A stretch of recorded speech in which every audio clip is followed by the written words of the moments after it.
Please note, for maximum picture quality, it may be necessary to adjust the tracking control on your VCR. To paraphrase Orson Welles' obsession with the power of editing from F for Fake, editing is the last stage of the process between the dream in a filmmaker's head and the public seeing that dream here. Films are saved from disaster, or even salvaged from existence. Different edits in a film can really change how a film could be perceived, and in Touch of Evil we have a story of an auteur's struggle to plead with the studio to save a film that he had originally envisaged, and the 58-page memo he wrote to do just that. This is Adjust Your Tracking, a podcast where we're on an adventure to watch a century of cinema decade by decade, year by year. I am one half of your hosts, Liam Delaney, and with me is... Hi, I'm Ollie. Do you think we can save this podcast from disaster? No, it's unsalvageable. We're suffering technical difficulties today. But also with us soon is Natalie, our old friend Natalie as well. Hello, nice to be here. Hey, how are you doing? Hi. Hello. I think my introduction was actually worse that time. So how's life treating you, Natalie? You're good? Yeah, fine. Yeah, not bad. Still, not back at the theatre, but I've moved, which has been exciting. Oh, really? Yeah, I moved to Watford, so that's been quite an adventure. And and bringing my cat with me, and now there's 3 cats, so that was a bit of a challenge to try and get them to all get on and everything. But they're all fine now, and I've just been life is just ticking by, isn't it? And not a lot is happening, but I'm trying to keep busy and writing and doing bits and bobs. But yeah, it's... How have you ended up with 3 cats? Well, Andy has 2 cats, and we've moved in together. So now we have 3 cats. I am a stepmom to 2 cats now. But yeah, it's really cool. It's really nice. So yeah. So it was great. Very quick, very let's just move in. Yeah. That's wonderful news. You have got a new job, though. You were telling me about your new job. Oh, yes. Yeah. So I'm doing games mastering, if that's a word, for an escape room.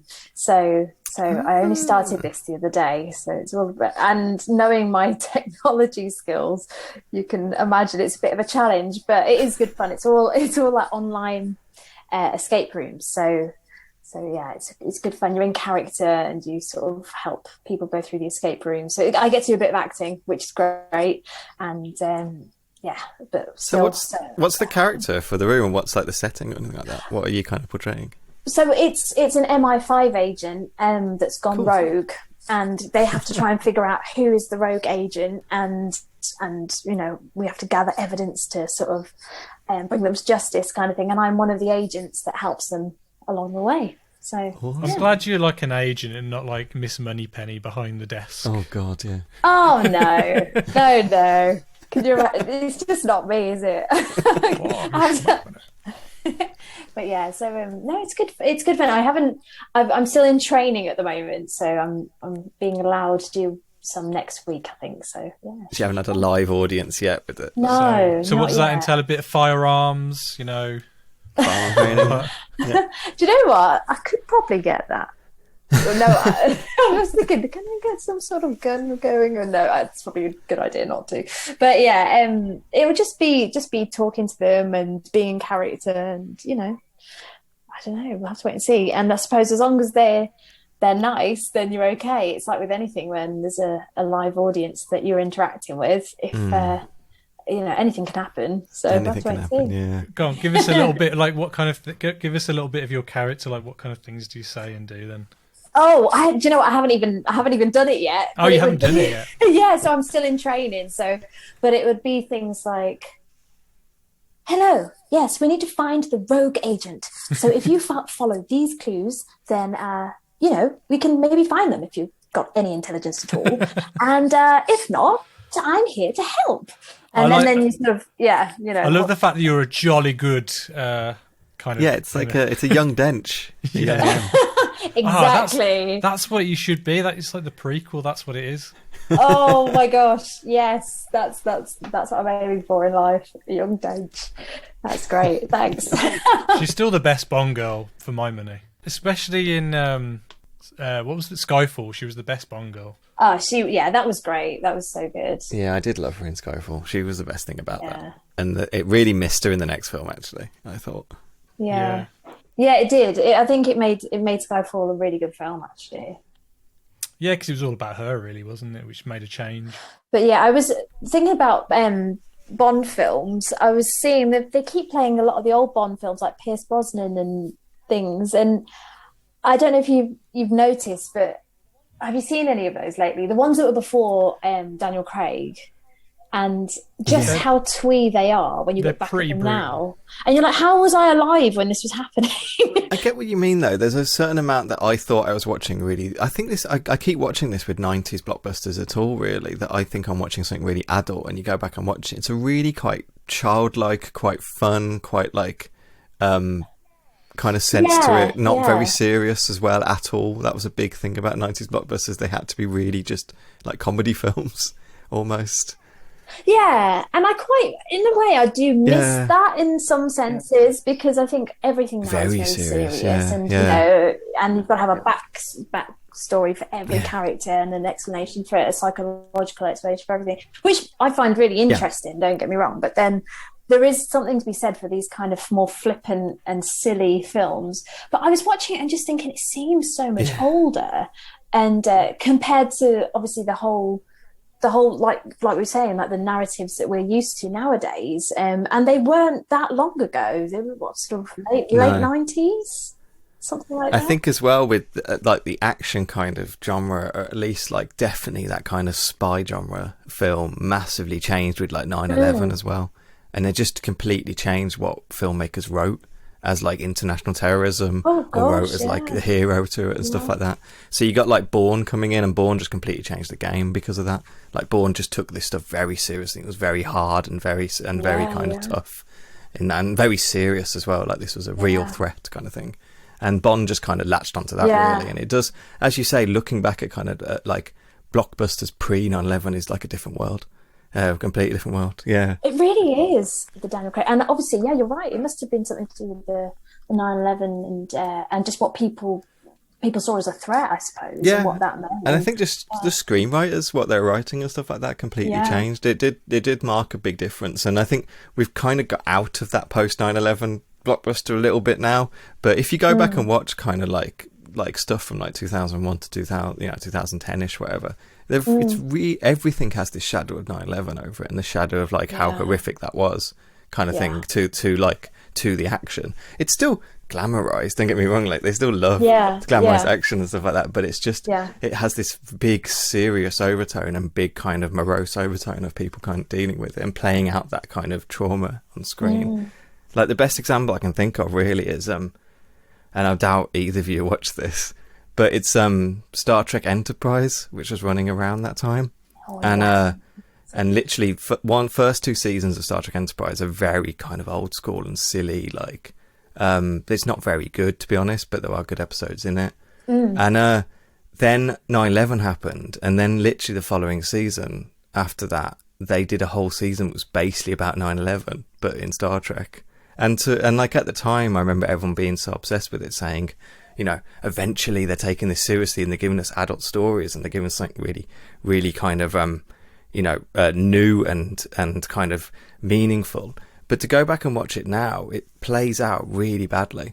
It plays out as the opposite to I think what they were trying to do. It plays out as actually a bit kind of silly, actually, and a bit kind of immature. Because I think a lot of the screenwriters hadn't processed what they were feeling about 9/11 yet, and I think they were just playing out this season that was so much about like what terrorism and the fear they felt about terrorism from a foreign agent, playing it out through Star Trek. Really, it's a really fascinating, weird season of stuff to watch. Yeah, no, I mean I haven't seen it, but that does sound really interesting. Well, I mean around that time you got shows like 24 were massive, weren't they? And they were definitely like. And like even the latter series of the X-Files, I think. I mean, X-Files always kind of played into that a little bit, but definitely towards the latter end of it, because I think that crossed over with 9/11, like the last two seasons. Yeah, probably. I can't quite remember. I never really watched them too much, and that's why like loads of that media at that time. Lost opens on like a plane crash and stuff like that. Yeah. Like it's loads of the stuff playing out at the time was really just playing out that trauma. It's kind of weird, really. But at the time, I didn't process that at all. And going back now, it's so obvious. It's like so obvious that that's what's going on, because that's what world is. But have you? I mean, have you guys watched anything this week, or anything to tell us about, Ollie? I've watched a few things. So I watched 2 films. I watched Escape Room, going back to what Natalie's been up to, which it's just light entertainment. Do you know what I mean? It's kind of like a PG-13 kind of horror film, isn't it? There's no real blood and guts in it or anything. Is it PG-13, really? I think so. It's very tame in terms of like violence. It's a bit like Saw, I guess, but obviously minus the blood and guts. Yeah, I found it less. And it was a bit like a Final Destination, like a bit of a TV kind of vibe to it. I kind of enjoyed Escape Room. I thought it was all right, really. It was. I thought it was kind of fun, if I'm honest. Yeah. It wasn't quite so. I don't know. What's that? What do they call torture porn of Saw? Yeah. Oh yeah, it wasn't quite that, and I just liked not watching a horror film that was doing that. But like the way they set it up, you knew which 4 were going to be the ones that kind of survived to the end, because they're the only ones who got like set up, and then the fact that they've basically world building in it, aren't they? So like they kind of open it up to like a big, huge conspiracy. They're trying to franchise it, aren't they? But I think another one is coming out soon. So. Yeah. What else did I watch? I watched it's not a remake. It's like a reboot of Wrong Turn. And it was all right. It's trying to do something a bit different, but again, it's just about a bunch of young adults who take the wrong turn when they're told not to go a certain way. They go a certain way, and then they get. That's such a weird thing to put it onto that franchise. I mean, no one's like, I loved Wrong Turn. I can't wait to watch another Wrong Turn. Like they could have called it. They could have called it anything. I think the straight to DVD films were actually quite popular, because when I worked at the video shop, they were always rented out those sequels. Because I think there was like 5 of them in the event in the end, and they all centered on this same family, and they were kind of like an inbred, like redneck family. Whereas this one, it doesn't focus. That's totally changes that, and it's basically about like it's kind of got a bit of a village in it where spoilers, there's like a bunch of people who live in the woods that are kind of outside of community, and they've got their own rules and laws there, and once you cross into their territory, then that kind of that's when shit happens. Well, it was all right. And then I watched a series on Netflix, and it's called Murder Among the Mormons or something like that. What was it called? You love your Netflix murders, don't you? I want to see this. I saw it advertised the other day, but I mean, it's well worth a watch. And I don't know much about Mormons other than what Book of Mormon told me. The actual, that's probably not the best text. The musical. But do you know what the story is about that though? No. I don't know anything. Basically, there's a series of bombings where several people get killed, and it's all framed around of Mormon historical documents. So actual rubbings from the plates and things like that, and the original kind of plates. Yeah, and you're like, okay, all right then. And but it's all kind of, I don't want to spoil it because it's quite interesting. Okay. Well, it's worth a watch then. Is that there's only 3 episodes, so it's kind of, and it's not like, that sounds better. God. It's not exploitative it doesn't it's not like saying Mormons are stupid, Mormons are dumb, or anything like that. Yeah. And I think it's directed by Jared Hess, who did Napoleon Dynamite. Oh, yeah, and if I'm correct in thinking, the guy who played Napoleon Dynamite is a Mormon. I think so. I think there's some sort of connection there, at least, and I think he's from that area where, Salt Lake City, kind of. Yeah, Utah. Yeah. Well, I'll check that out. Actually, have you watched anything, Natalie? I saw a couple of good films. Actually, I saw one it was last week, called His House, and it was just on Netflix, and it's quite a new one, but it was I really enjoyed it. It was it felt almost more like a play on film than a film at times, because it was so stylized, but I really enjoyed that side of it. But basically it's about South Sudanese couple, and they're refugees, and they get brought to the UK, well, they escape, and they get brought to the UK, and it's basically, it's like a horror film, but it's like a psychological one, and it's about ghosts or something in the house that they're given. So they're basically just dumped in this house somewhere in the UK, and told to get on with it, basically, with no help, or Sure. it was very interesting, and that sounds really cool. it was really good, and it was really well acted, and it's a horror, and you think it's ghosts, but then you're like, is it psychological? There's a lot of their own history comes up throughout it. I really enjoyed it.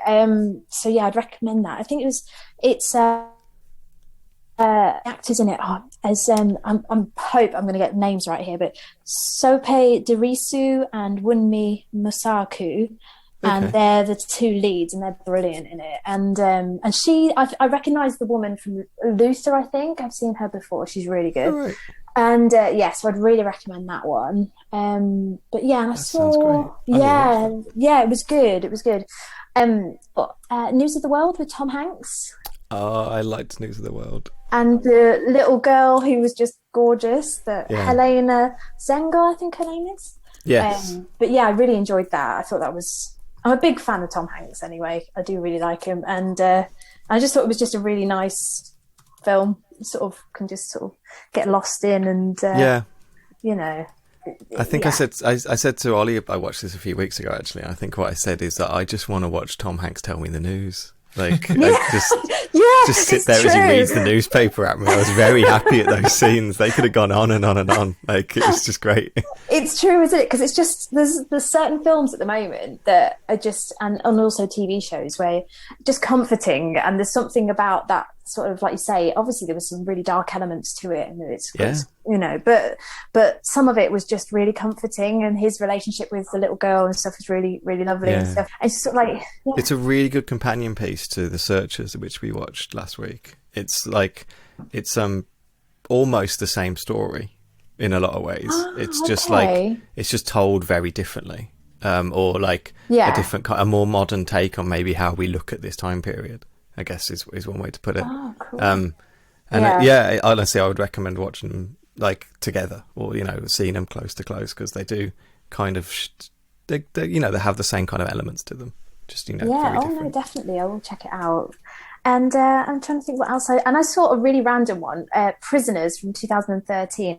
I love that film. I don't know if you've seen this one. I really enjoyed it. I was like, how have I never watched this? I'm glad you say that, Ollie, because I was like, is it me just liking something that's not very good? But I thought it was brilliant, and there's lots of twists and turns and good acting, and I thought it was great. It's who directs it? What's his name? It's Denis Villeneuve. Who he did Arrival and Sicario and Blade Runner, and he's doing Dune. So he is a fantastic talent. Yeah, I mean, and the actors, I mean, some great actors in there. Like, I always get excited when I see Paul Dano in anything. And then he's not even, I love him. I just think he's absolutely, there's something about him. I just can't take my eyes off him when he's acting. But and you think, and in this, he doesn't even have the biggest part. And that just sort of shows you like the quality, because obviously somebody like him to want to be part of this. And then there's Viola Davis and Hugh Jackman, and it was great, really good. And I was like, how have I never seen this? I was really surprised. I remember it's properly as Jake Gyllenhaal was getting re-looking at what films he takes. It was properly in that kind of, well, he did Zodiac, didn't he, a couple of years before that, and he did Enemy with Villeneuve as well, and it was just that kind of placing him as like an adult film actor rather than like we're looking him in like a teen anymore, really. But I'd love to see his characters. I think he's called Loki, like Detective Loki or something. But I'd love to see him in another film, because he created this character that you don't really know anything about, but he's got all these weird tattoos and like kind of ways about him. Yeah. And like you don't really know anything about him other than that he's a cop who's quite determined, and I'd kind of like to see his character in other things. I thought that would have been quite fun. But yeah, you're so right, actually. Now I think about it, there was so many little quirks that he had. Like, I think he had like a bit of twitch. There was something going on. Like, he had all these, he'd really developed his character. And like you say, none of it was really explained, which I love, because you just think, oh, there's so much more to this person. You just, I'm not saying they should over-explain it, because I think that sometimes loses it. But I'd like to see him again in another film, that character. I thought he was good. Yeah, it was interesting. And I mean, Jackman always put, like, the one thing you can say about Jackman is he always puts his all into anything he does. Oh, yeah, really does. He surprises me every time I see him in something. I think, I don't know why. I kind of feel the same. But I think I feel the same. Like, in a good way. I always, my default for him, and it shouldn't be like this, is always a musical actor. And then I see him in something like this, and I'm like, oh, he's actually a really good dramatic actor. And yet, I forget that, and then I'll see him in something else, and I'll say, oh, it's Hugh Jackman, he's a musical actor. And then you're watching me, like, he's brilliant. And I don't know why my brain always defaults to that, but he does. He always gives 100%, and he's great. I mean, can't take away from him, really. You need to watch him in Swordfish, though. That film is hilarious. Oh, really? He's so bad. He's like a hacker in it, but it's like just painfully like 90. It's like 2000. It's just after he did X-Men, so it's like 2000 or 2001 or something like that. It is around then, yeah. And it's just so painful. You've got John Travolta with really bad hair. I mean, he always has bad hair in every film he's in, but... Okay, no, I'll definitely check that out, because I've written that down about Swordfish, because I've never seen that. It's just I mean, films about hackers generally are quite bad. It's Unless true. it's hackers. Hackers is amazing. It's because no one knows how to visually show it. Everyone's get obsessed with it, and and this obsession with trying to make it cool is what Swordfish is about. And it's cool and kind of threatening, and they try and do it in a visual way, it's terrible. Like, it's really terrible. I have to have. He's odd, Hugh Jackman, though, because am I right that he kind of came to kind of film acting relatively late? He'd been doing just a lot of theatre. Really? Yeah, he was on the theatre a lot, and he was doing Broadway a lot, and he was doing did musicals at the National and stuff here. And I think it was quite late on that he did film work, and I think that's why in my head I'm like, oh, he's a musical actor who's taken on this really big dramatic role, and then I'm sort of thinking, and then you're like, no, he's really, and he was always brilliant in the musicals, so why I don't know why my brain does that, but no, he is very good in it. So. Well, he's 52 now, and X-Men was like what, 21 years ago, so he was at like early 30s, I guess, when he. And I remember it was just because, like, to a lot of people, he's nothing but Wolverine as well. So for some people, he's like a musical actor that's weird to see him do drama stuff. For the other people, he's just Wolverine, who's really weird to then see him do musical acting as well. So we just have these two sides to him, really. Which is great, really. Yeah, it is great. Everything, which is hats off to him, because that's quite impressive, really. Yeah, and I will, whenever it comes up, I'll always say that Logan is amazing. And I always want to rewatch Logan when I talk about Hugh Jackman, because I think he's fucking brilliant in that film, and everything's good about that film. And Patrick Stewart was robbed. That's my I was constantly saying. Have you watched anything? Yeah, actually, I've watched quite a few things. Two things definitely. I'll talk about. Well, one, I watched Promising Young Woman, which I've been looking forward to watching this. Yeah, I want to see this. Really recommend. I really liked it. Like, even just like it's so captivating. Really, is the best thing about it throughout the whole thing, and you don't know what it's doing, and it's just it's it's a revenge like rape revenge fantasy type film, but it's definitely the first one I've seen that it's like actually you can see that it's from a woman's point of view, and it's not a man writing this for a woman. And because it's directed by Emerald Fennell, I think her name is, you can just see that kind of that it's going from a different way, it's a different way of portraying this, a different way of looking at it, and it's really good. And I just did not know what was going to happen. I was so captivated by it all the way through that I absolutely recommend it. I really, really enjoyed it. And weird enough with it, I watched I Care a Lot, which is on Amazon, and that's Rosemary Pike is the lead in that. Rosamund, sorry, Rosamund with Peter Dinklage as well. Oh, and actually, and Diane Weiss. Is it Weiss or West? I never know how to say her name. And she's amazing in it. She's Diane Weiss. She kills it. I love her in it so much. And that's like it's a weird kind of con man kind of film, where Rosamund Pike is kind of conning elders out of their fortunes by putting them in kind of guardianships. Which, oh gosh! This is all kind of like synced with me because I watched like the Britney documentary Oh. like this week as well. So I watched the Britney documentary about her being in her own like guardianship. They call it conservationship, and her being trapped in that by her like her father. And then I watched like I Care a Lot, which is all about someone using that scam to try and make money out of people. It's quite dark, and it does struggle with some elements. I think like part of the problem is I think Rosamund Pike is really hard to like her. Like she's doing something that's so evil, it's a bit hard to get on her side. She's good at that though, because wasn't she in Gone Girl as well? And she was plays the ultimate like. Ooh. Yeah, she does get cast in those roles. She's very good at playing quite cold.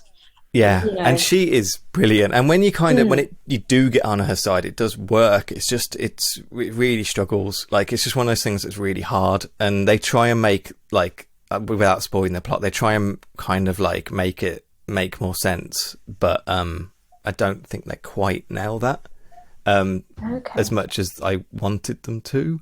But I don't know if they needed to. It's one of they like we talk about like unlikable protagonists a lot. And it's definitely they're going for that, really. But it was really captivating. I really enjoyed watching it, and it swished past kind of thing. So I would recommend that as well. Yeah, that sounds good. Cool. Quite a good double bill with kind of Promising Young Woman as well. Actually, some girl bosses. Yeah, coming definitely. through.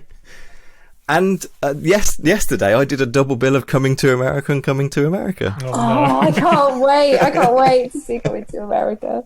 Amazing, the new one. And I really don't have much nostalgia for Coming to America. I don't know about you guys. I love the first one so much. It was not one of did those really films that enjoy played it. a lot. So that's why I wanted to rewatch it as well, because I was like, it's pointless me watching the sequel, and I don't think I really remember the original that well. So I rewatched that, and I heard really the sequel good. just kind of replays the hits of the first one, kind of. Not really, no. It's weird. It's not very good. I would say I that. wasn't expecting. Oh, that's to, a shame. But it's not Yeah. bad in a way that people think it's bad if you say that to someone. It's just Right. like, it's very watchable, and you can tell they really had fun making it. It's one of those. Like, It's nice that Arsenio Hall's doing something again, because I haven't seen. yeah, him the in- biggest problem is there's not enough Eddie Murphy and Arsenio Hall, frankly. Oh. That's actually like, I was watching it going, I wanted more of those characters after because I'd literally played it after watching the first one.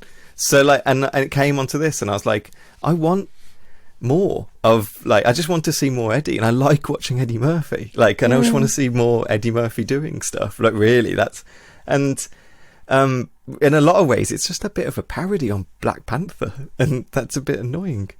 Like, really, Is didn't- Sexual Chocolate back in it? Randy Watson. I can't give you spoilers. But and it's a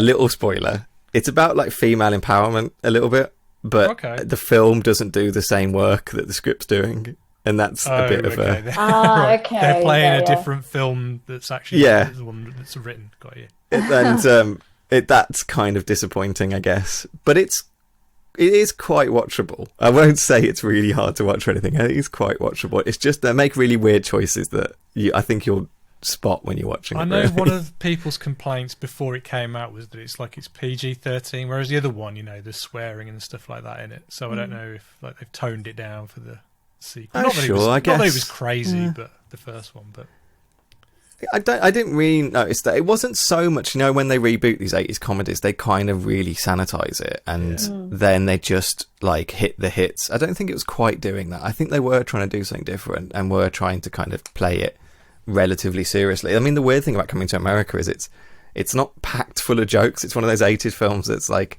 it's funny because it's funny, not because it's just punchline. And I think they were trying to do that a little bit with this, which was quite commendable, really. It kind of misses the mark, really.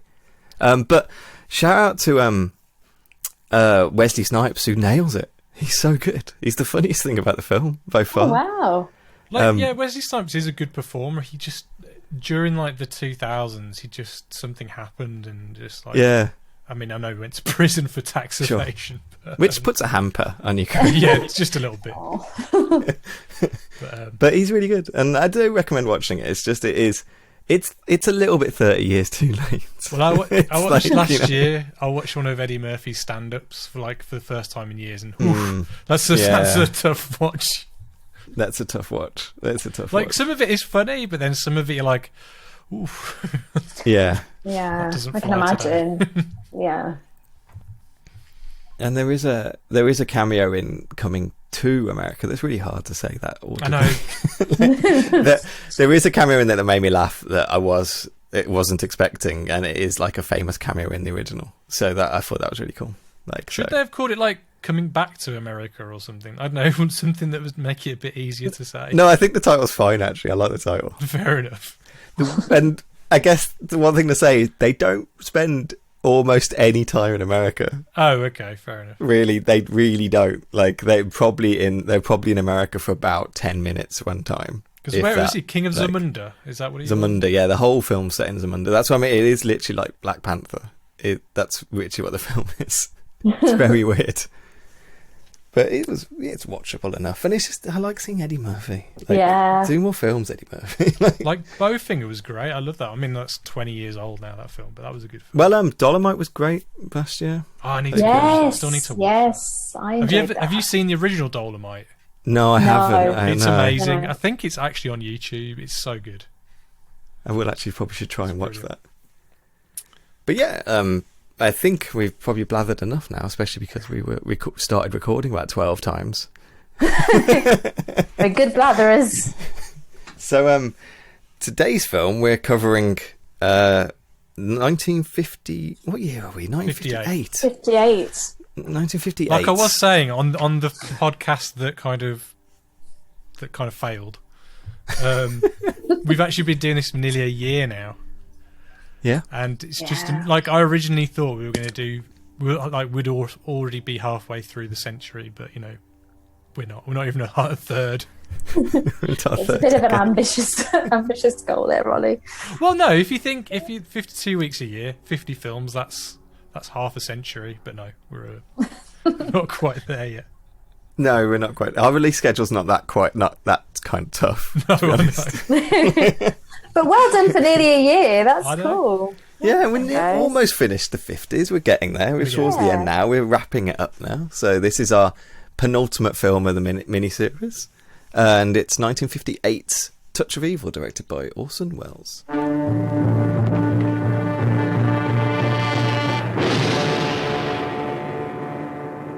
This was her wedding night. Where was the man she had married? Who were these hoodlums? Hold her legs.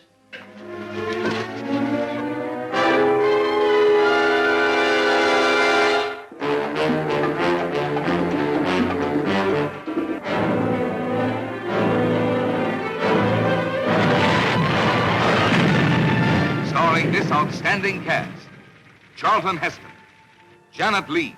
I could love being corny if my husband would only cooperate. Orson Welles, co-starring Joseph Kalea, Akim Tamirov, with guest stars Marlene Dietrich, Zsa Zsa Gabor. What are you trying to do? We're trying to strap you in the electric chair, boy. Only the offbeat, original, creative powers of Orson Welles could bring you so suspenseful, so gripping, so different a drama of love threatened by vengeance. Mike may be spoiling some of your things. Mike? My husband, yeah. And if you're trying to scare me into calling him off, let me tell you something, Mr. Grandy. I may be scared, but he won't be. Of a struggle between titans. You framed that boy. Framed him! Of a manhunt like nothing you've ever experienced.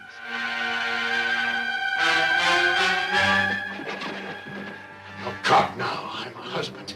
What did you do with her? Where is my wife? My wife!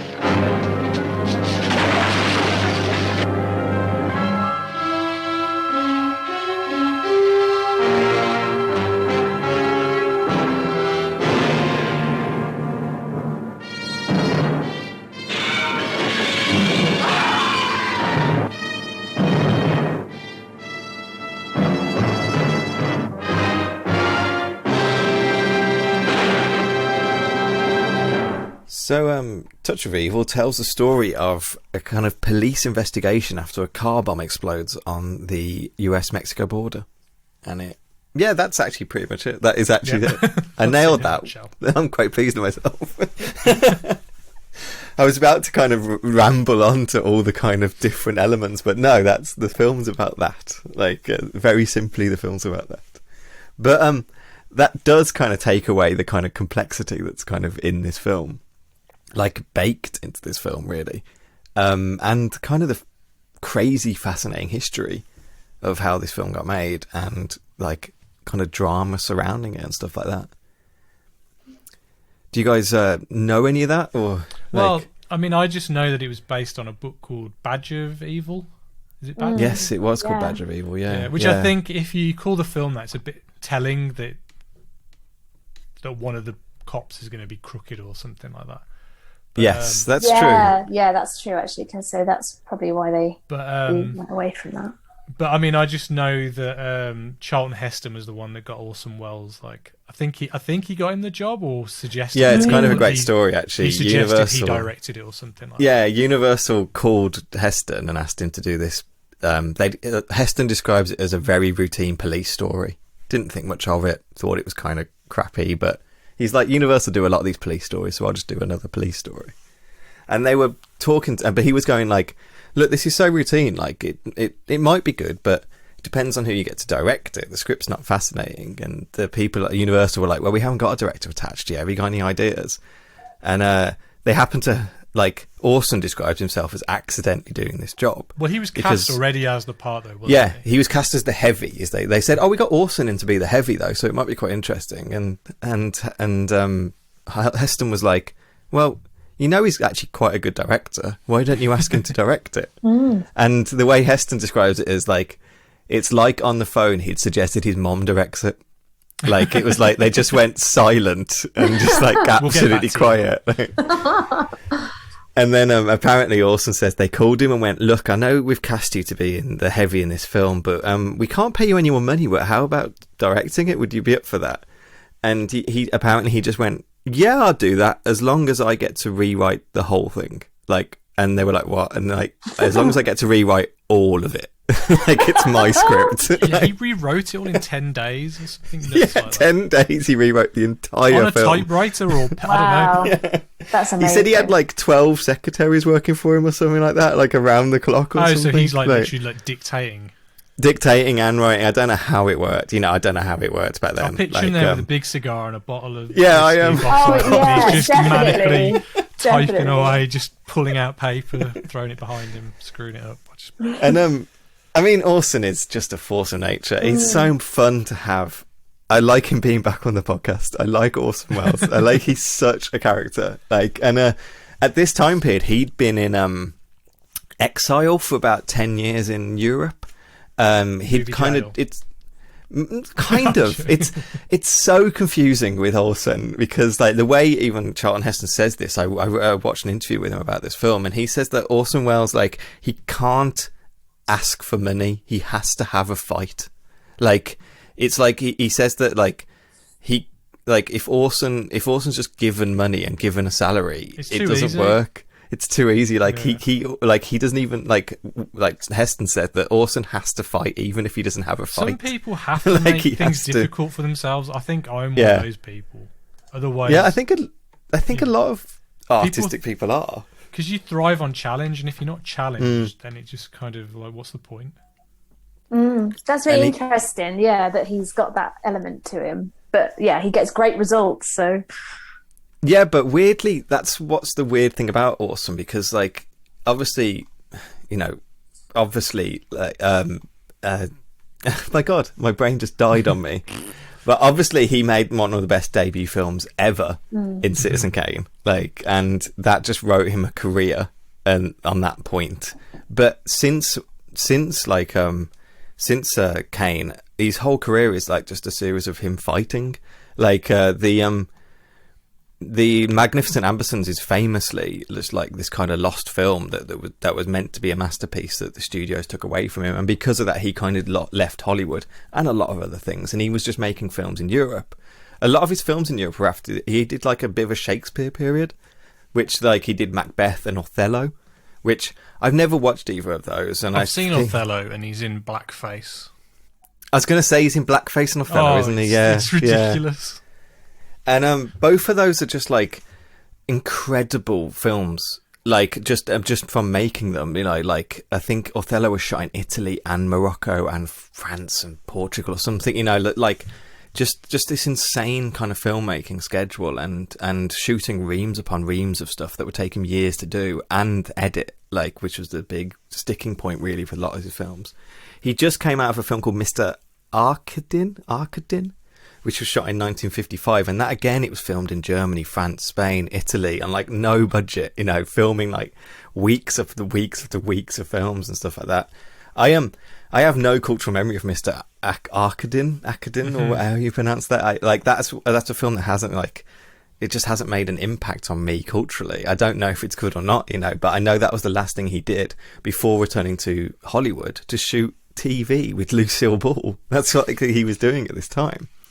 And yeah, as he says, out of nowhere, this film was handed to him, Touch of Evil, which on its release, like, again, because I think this is his career at the moment, it made no impact. This film had no impact. Like, it was played as a B movie. Well, but I think the studio just kind of, they were so unhappy with how it all turned out, like in the edit and stuff, that they probably just went, here it is.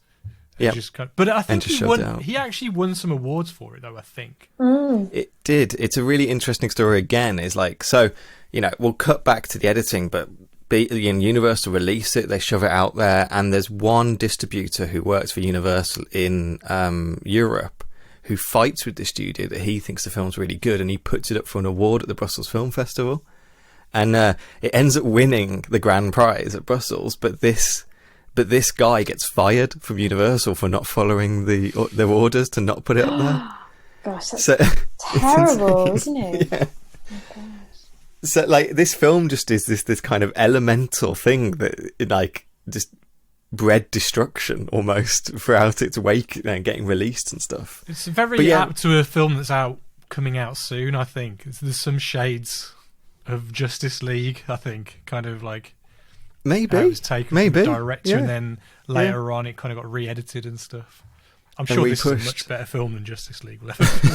I hope so. Yeah, and as we were saying, this film got into edit. Orson doesn't know why he was removed from the project, though I think we can guess that it was but apparently he'd spent 3 months in the studio trying to edit this and was getting nowhere, according to the Universal. They saw a rough cut of it and hated it. Well, he was working with a guy called Edward Curtis. Edward Curtis, was that his editor? And then he was replaced with Virgil Vogel. That's a tongue twister. He was replaced by another director as well, because Universal basically hated what he'd done with it. I think Josh Whedon coming in. Yeah, Orson thinks that they thought it was too dark and they thought it was too confusing. I think that's what Orson thinks his problems were, which I think, because we just watched basically Orson's cut of the film, I think we can see, judging by other 50s films, why the studio would maybe struggle with that. I think the version we watched is as close as it could get to his version, because I still think it's got some of the reshoots in there and some of the ADR that was in there. But I think think he approved of them, or said, fine, you can leave those in. Well, basically, yeah. So, like, they shove this film out, Orson sees it, Orson hates what they've done to it. So in like a final plea to try and fix something, he writes this 58-page memo to the editors about what he wants to be done with the film. It's amazing. It's an amazing piece of thing to read. It's just like behind the kind of like eyes of how he sees why the film works, and arguing about like what he thinks should work for the film as well, which I think is really fascinating to read. Like, it's not just an angry thing. It's him going, look, we're working together here to make the best picture we can do, and we both want this to succeed. So, and I think he even says that, I had the quote somewhere, but he goes like, I'm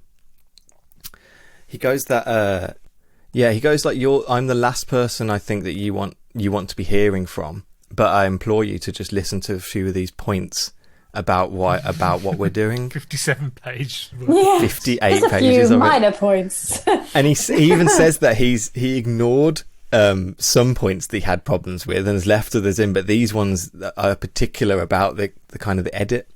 And Guys, I must face the strong possibility that I am the very last person whose opinion is likely to carry any weight with you. I am therefore limiting myself to points that might genuinely interest you, points that seem to me actively interfere with the story itself and confuse the narrative line. And the big issues he had was one of them was soundscape and the way the sound of the film wasn't working, the way they edited it. And the second one was about screen time and the different stories we got in this.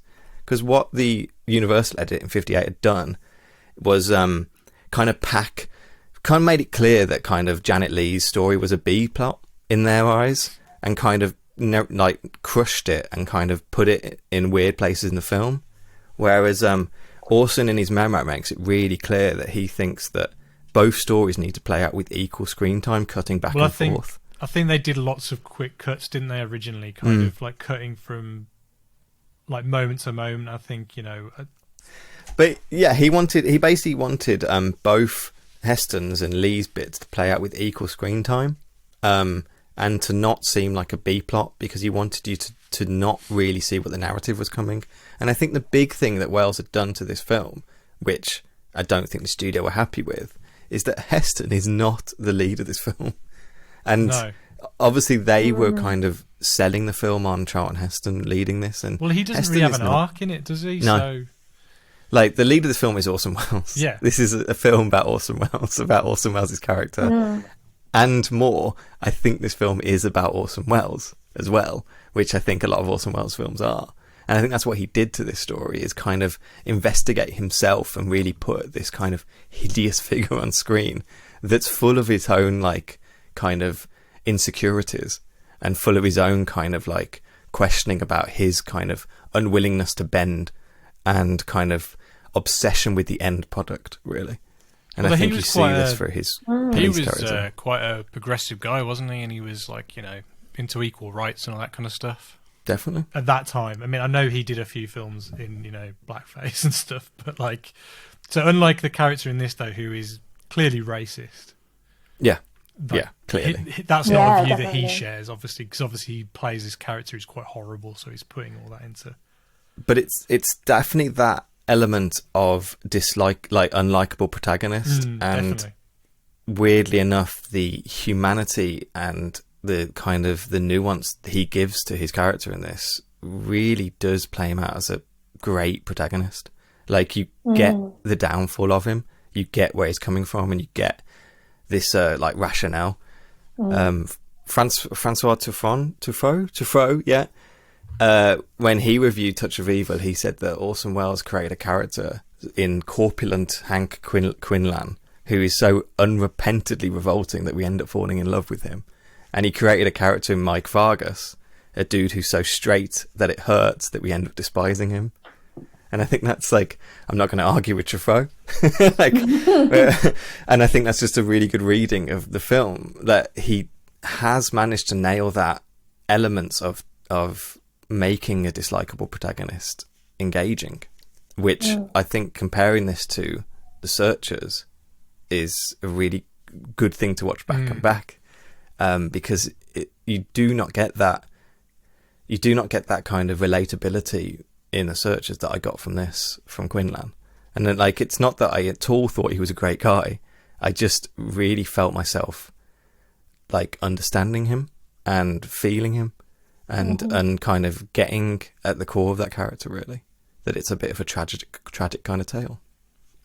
Yeah, I'd agree with that. And I think that it's sort of ahead of its time in that way, because I think we sort of think of character, protagonists and sort of having the, excuse me, having sort of a flawed protagonist is quite a modern thing. And it was really interesting to watch and sort of see how much depth he put into it and how much you do question. Well, at the end, I think they say that his instincts were correct. So, he wasn't completely wrong about some of his... So it does leave you thinking, like, what's right, what's wrong. It has all those things that I think that we associate with more modern films and with but actually it was there. He was very ahead of his time, I think. Well, Wells was aware of the character he was playing, whereas I don't think John Wayne was. Do you know what I mean? Like, yeah, I think that's the difference. And, You know there was humanity in Wells's character because of the fortune teller character who kind of Yes. You know, at the end, like she knows there's good in him,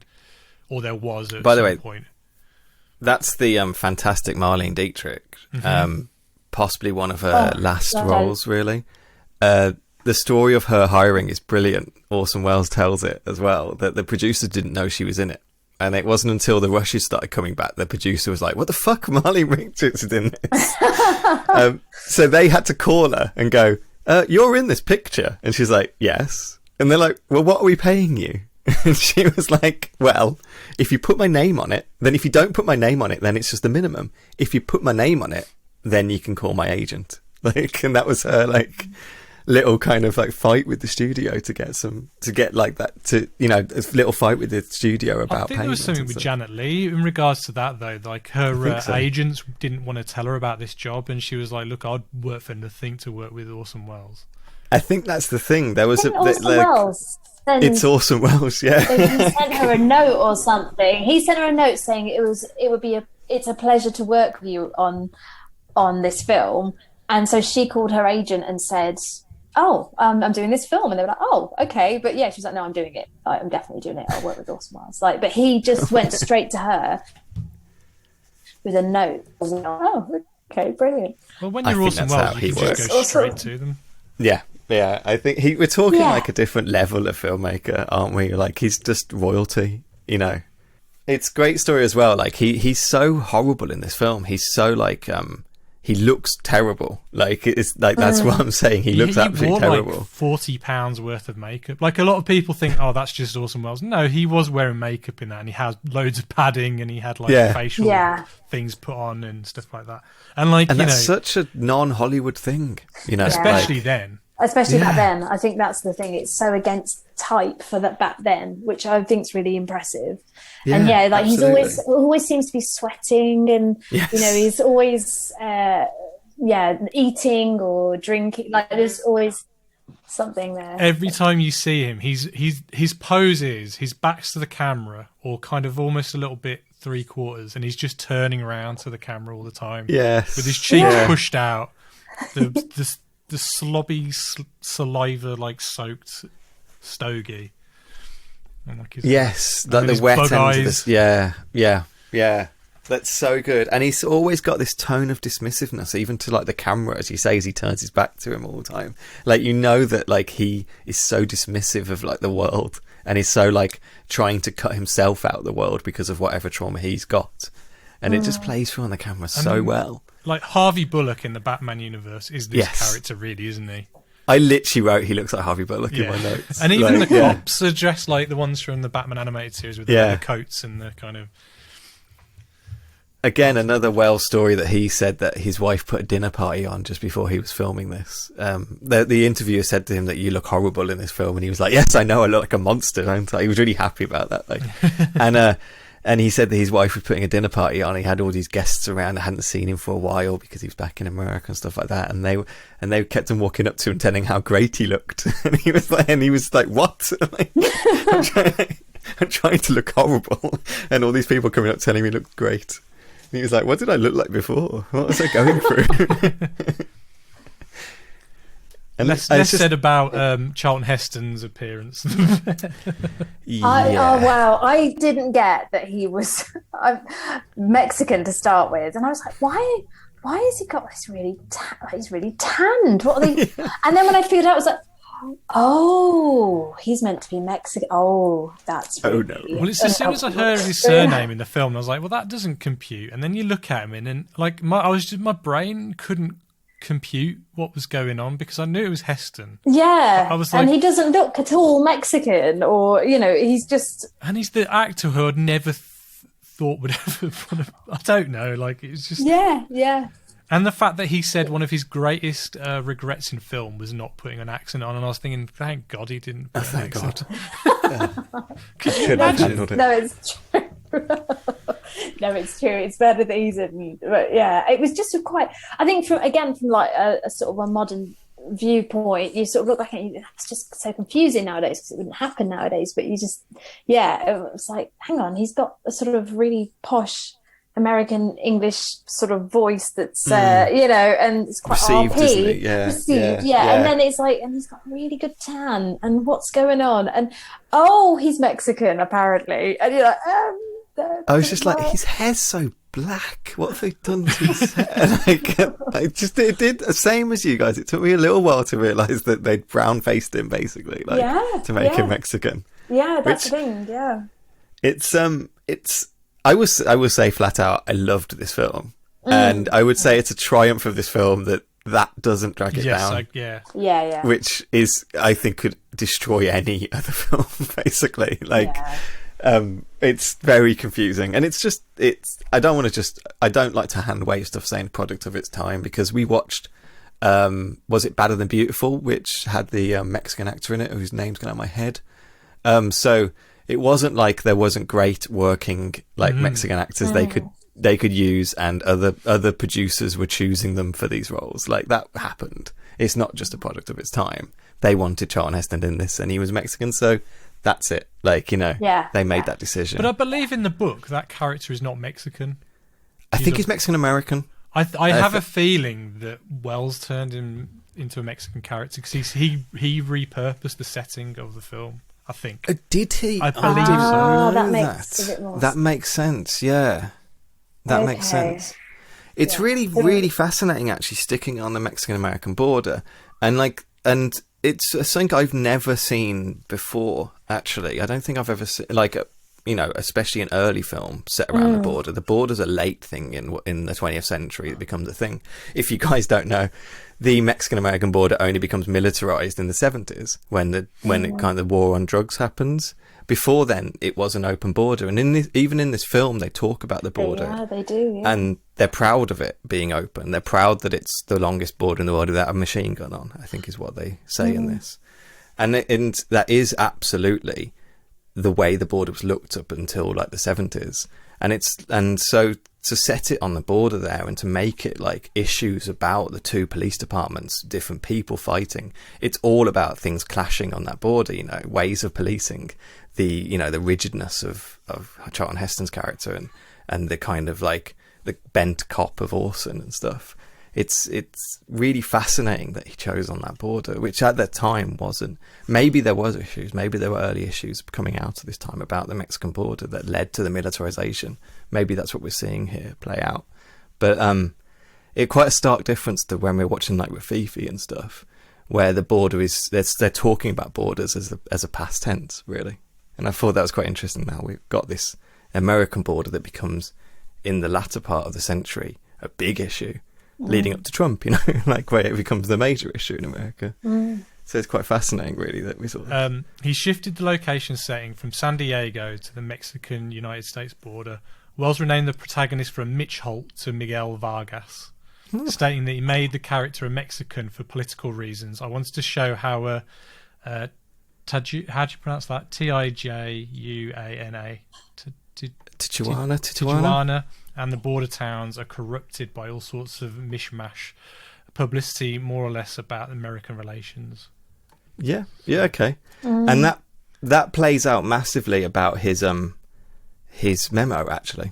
That comes through his memo loads about what he's trying to do with this film. He's, Orson at his heart was a radio producer. That's what he did first, and that's what he did before he made films. So soundscape to him doing the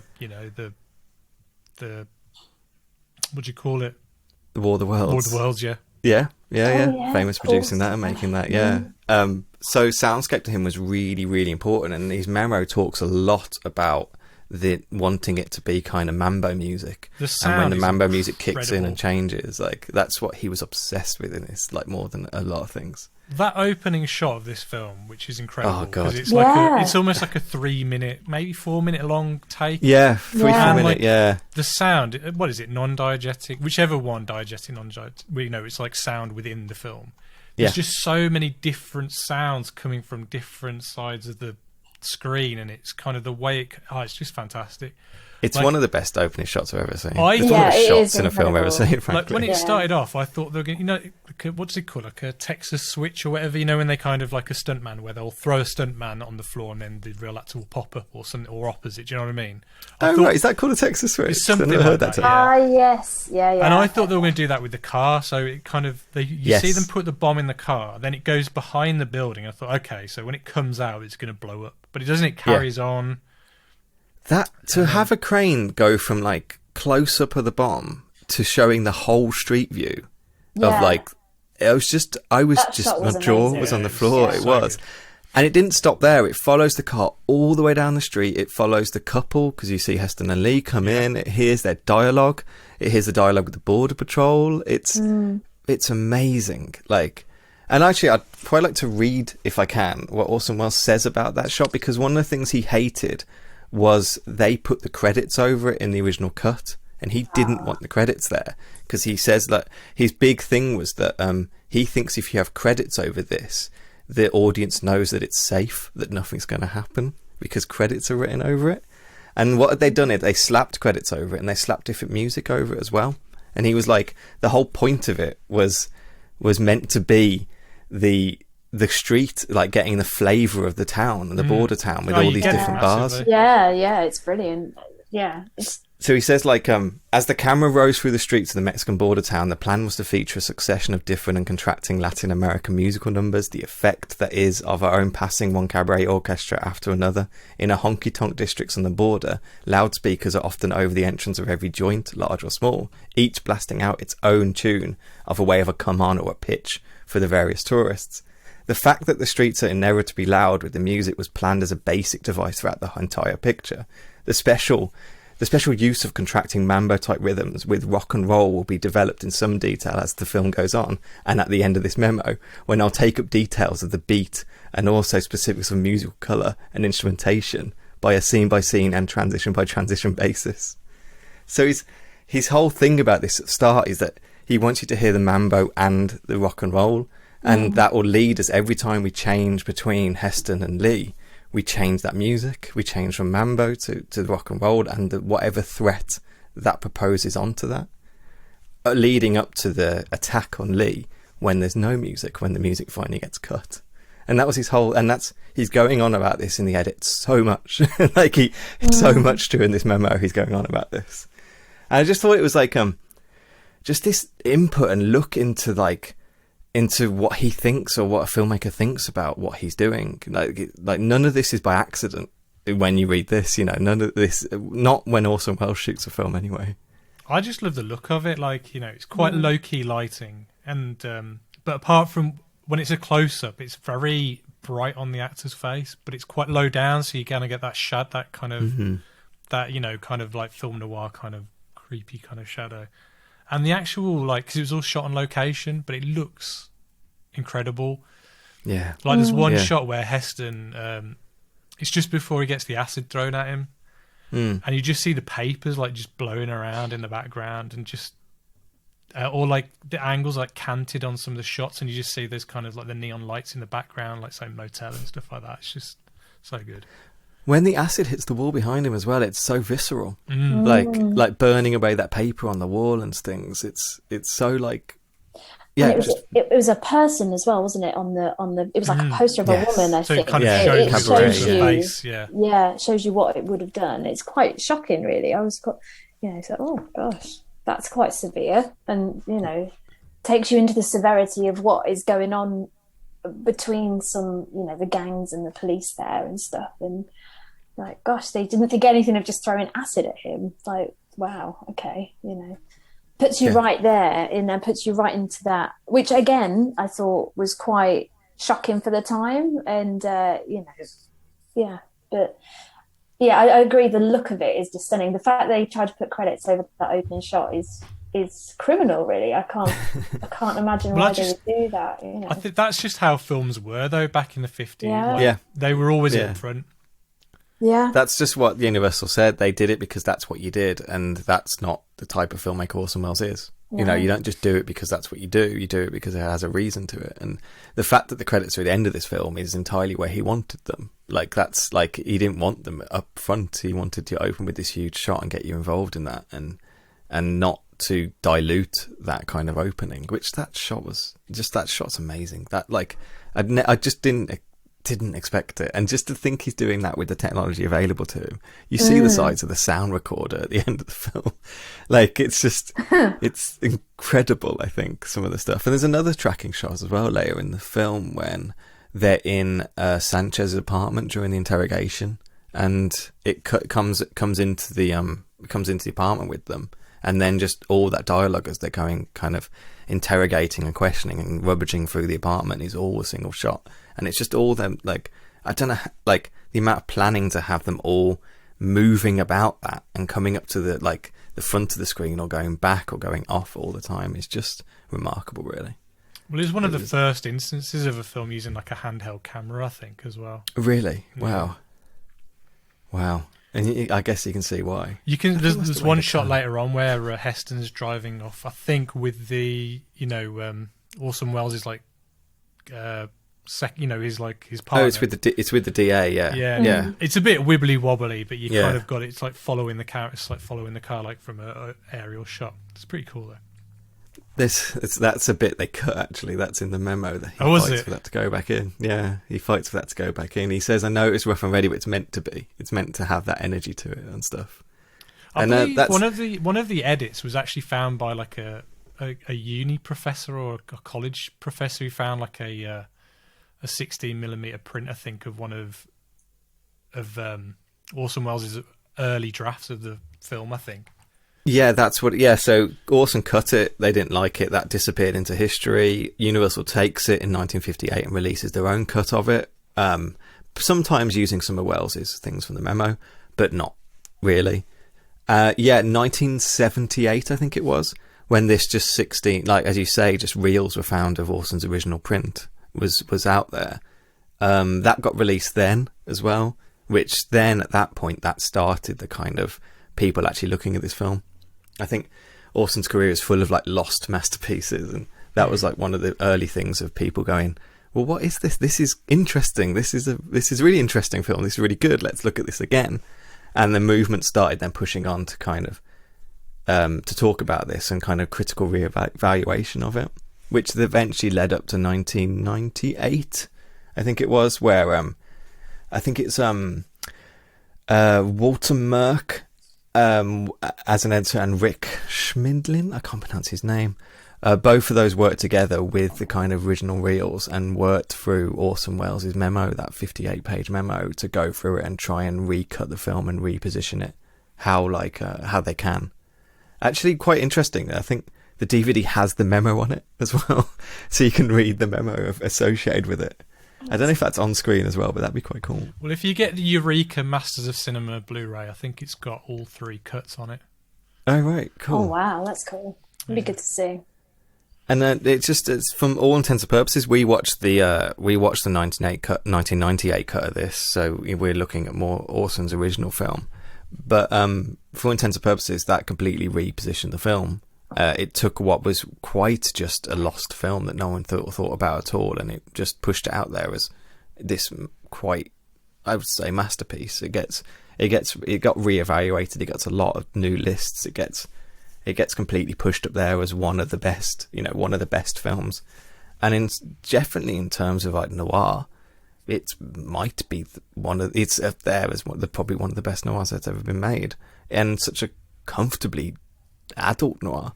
I mean, the Third Man's definitely up there as well. He didn't direct it, but Orson Welles is in it. Orson Welles is in it, yeah. It's and coming at the tail end of the noir, really. Yeah. 58, like we're pushing at the end of noir, really, of being like just this force of nature, and I think this does have all that in it. This is a film that's learned from French noir, which Orson Welles was definitely watching when he was over in Europe for 10 years or so. And oh God, I was just so impressed by it. I was so impressed of how like grown up the narrative was, and just how like the look of the film, just the look of the maturity and the lighting and the shots was just a joy, really. Agreed. Definitely. And it was so interesting to see, some of the themes being dealt with as well, I think. So, having the corruption of the police and having the Mexican police being more, they're the ones that are actually doing things by the book. And, so that was really interesting. And there was always this talk about mixed, they were obviously a mixed couple. One was Mexican, one was American. Yeah. There's mixed parties. I didn't know if that was to do with, again, Mexicans and Americans, and later on when they had the party, that is actually basically just being Janet Leigh just being attacked. But dealing with some of those really sort of tricky themes that we think of today, and sort of mixed relationships, and I just thought just kept coming back to, I mean, it looked, obviously it's visually a masterpiece, but just some of the themes in it were just so modern to what I would have expected of the time. And sort of the fact that you can have this really corrupt policeman who is, who they all look up to, and they all, and he's a really... Even at the end, they look up to him as well. Yeah. And, so it was very interesting, I thought, in that way. And obviously there is the racism thing being brought up within it. And there was just so much, it was so much in it that was really interesting. I thought it was interesting the way Janet Leigh's character, Susan, she was like, it reminded me a bit of Hitchcock in a way, sort of the way she was framed. It was almost like she was like the object, the prize, the kind of thing that had to be protected from these people. And there was that kind of, it has that, and I'm sure that was deliberate again from Wells to kind of make. Well, they start her story, so it's a bit more farcical, a little bit, almost like it's played not for laughs, but it's definitely lighter, and then as it progresses, it gets but I think it's really subtle, because although it's light, it's really that would be really intimidating, and the stuff that happens to her, and just like little, and it's sort of quite subtle, but it's always her that's the in between, that they're trying to get to him, so they go through her. It's always, I thought that was really interesting. And it obviously paints the Grandi family as, as really awful, because they're going through this quote unquote defenseless woman, instead of going straight to the problem, or the man that is in charge of the situation, that, Vargas. But it's like they're saying that he's so uncorruptible and he's so straight that they can't do anything to him. Going directly to him is pointless. So they use her to try and get to him. But I think what I love about when they first introduce her, and I guess throughout, is she's so strong. She is. She's so like. Yeah, she's very strong. She's so like not like she's so forceful in the way she speaks and the way she speaks to people, and she's not taking any crap out of any of the gangsters. She's finding it almost funny as well. Yeah. Like the weird thing with the hotel when the guys like they start trying to terrorize her, so as she's changing, they're shining a torch and stuff like that. And she unscrews the light bulb from the lamp and just chucks it. But I thought that was really interesting, that bit. She doesn't even tell him that that's happened. No, which I thought was interesting. Yeah, and she's almost annoyed that he wants to know. Yeah, yeah. And she's almost like, it's just shit that you deal with being a woman when you dress in a place that doesn't have curtains. She's just like that, dealing with it. But also, from a screenwriting point of view, it's also economic, because you don't want to tell the audience what they've already seen as well. Do you know what I mean? So there's that as well.